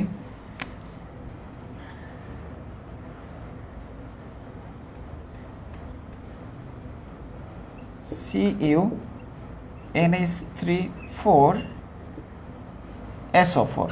এবার একটু দেখো খেয়াল করে, এখানে এটা হচ্ছে আমাদের কেন্দ্রীয় ধাতব মৌল, এটা হচ্ছে লিগ্যান্ড, এবং এটা হচ্ছে আমাদের সেই অ্যানায়ন। এবার সালফেট কি 2- না? তাহলে এখানে 2+ হবে।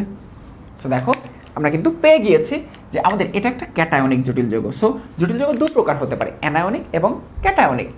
এখন অ্যানায়ন বা ক্যাটায়ন কোনটা থাকবে সেটার উপর বেস করে আমরা জটিল যৌগ নির্ধারণ করে ফেলি। সো আশা করি তোমরা কেন্দ্রীয় ধাতব মৌল ব্যাপারটা বুঝতে পেরেছো, অ্যানায়ন এবং ক্যাটায়ন পার্টটা বুঝতে পেরেছো। এই দুটার নাম কি হবে সেটা যাচ্ছে আগে। তাহলে কি আমাদের লিগ্যান্ড সম্পর্কে একটু আইডিয়া নিতে হবে। লিগ্যান্ড আসলে কি রকম হয়? লিগ্যান্ড আমরা 3 রকম পাই। একটা হচ্ছে অ্যানায়নিক লিগ্যান্ড,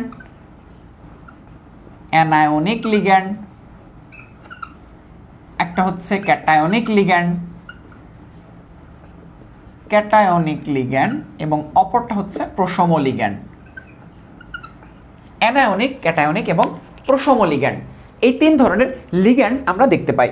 লিগ্যান্ড মানে ইলেকট্রন দাতা, যার অনেক ইলেকট্রন আছে, সে ইলেকট্রন দান করে। ওকে, এখন চলো অ্যানায়নিক ক্যাটায়নিক আমরা লিগ্যান্ডগুলো একটু দেখে ফেলি। অ্যানায়নিক লিগ্যান্ডগুলো হচ্ছে, যেমন আমরা যদি দেখি এক্সাম্পল, তাহলে CN-OH- এই যে লিগ্যান্ডগুলো দেখতে পাচ্ছ, এগুলো হচ্ছে আমাদের অ্যানায়নিক লিগ্যান্ড। মাথার উপর কি আছে দেখো তো, মাইনাস আছে না, এগুলো হচ্ছে আমাদের অ্যানায়নিক লিগ্যান্ড।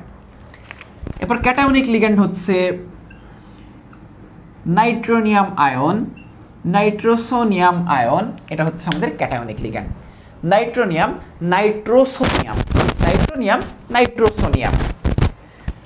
এরপর আমরা যদি বলি প্রশম লিগ্যান্ড হচ্ছে, আমরা যদি এক্সাম্পলে চলে যাই তাহলে আমরা দেখতে পাবো যে আমাদের H2O, এখানে আমাদের লন পেয়ার ইলেকট্রন আছে, NH3 অ্যামোনিয়া, এগুলো হচ্ছে আমাদের প্রশম লিগ্যান্ড। সো এগুলো প্রত্যেকটা ইলেকট্রন দাতা হিসেবে কাজ করে। এবং এখানে আরেকটা কনসেপ্ট আমাদের জানা থাকা জরুরি, যে আমাদের লিগ্যান্ডগুলোর এক্সাম্পল কিন্তু প্রায়ই আসে, লিগ্যান্ডগুলো নিয়ে আরও বেশি আলোচনা করব।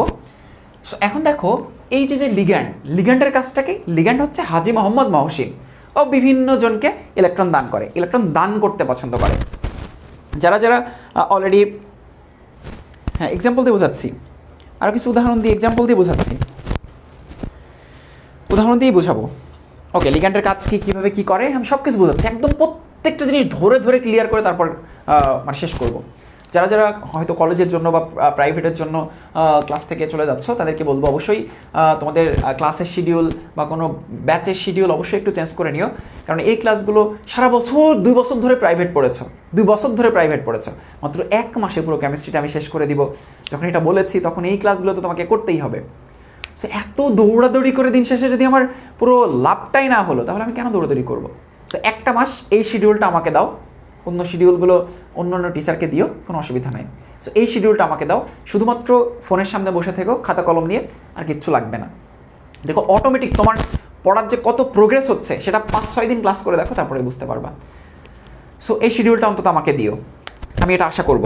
এবং তোমার কলেজে যত বন্ধুরা রয়েছে তাদেরকে অবশ্যই জানিও। আচ্ছা, এখন দেখো,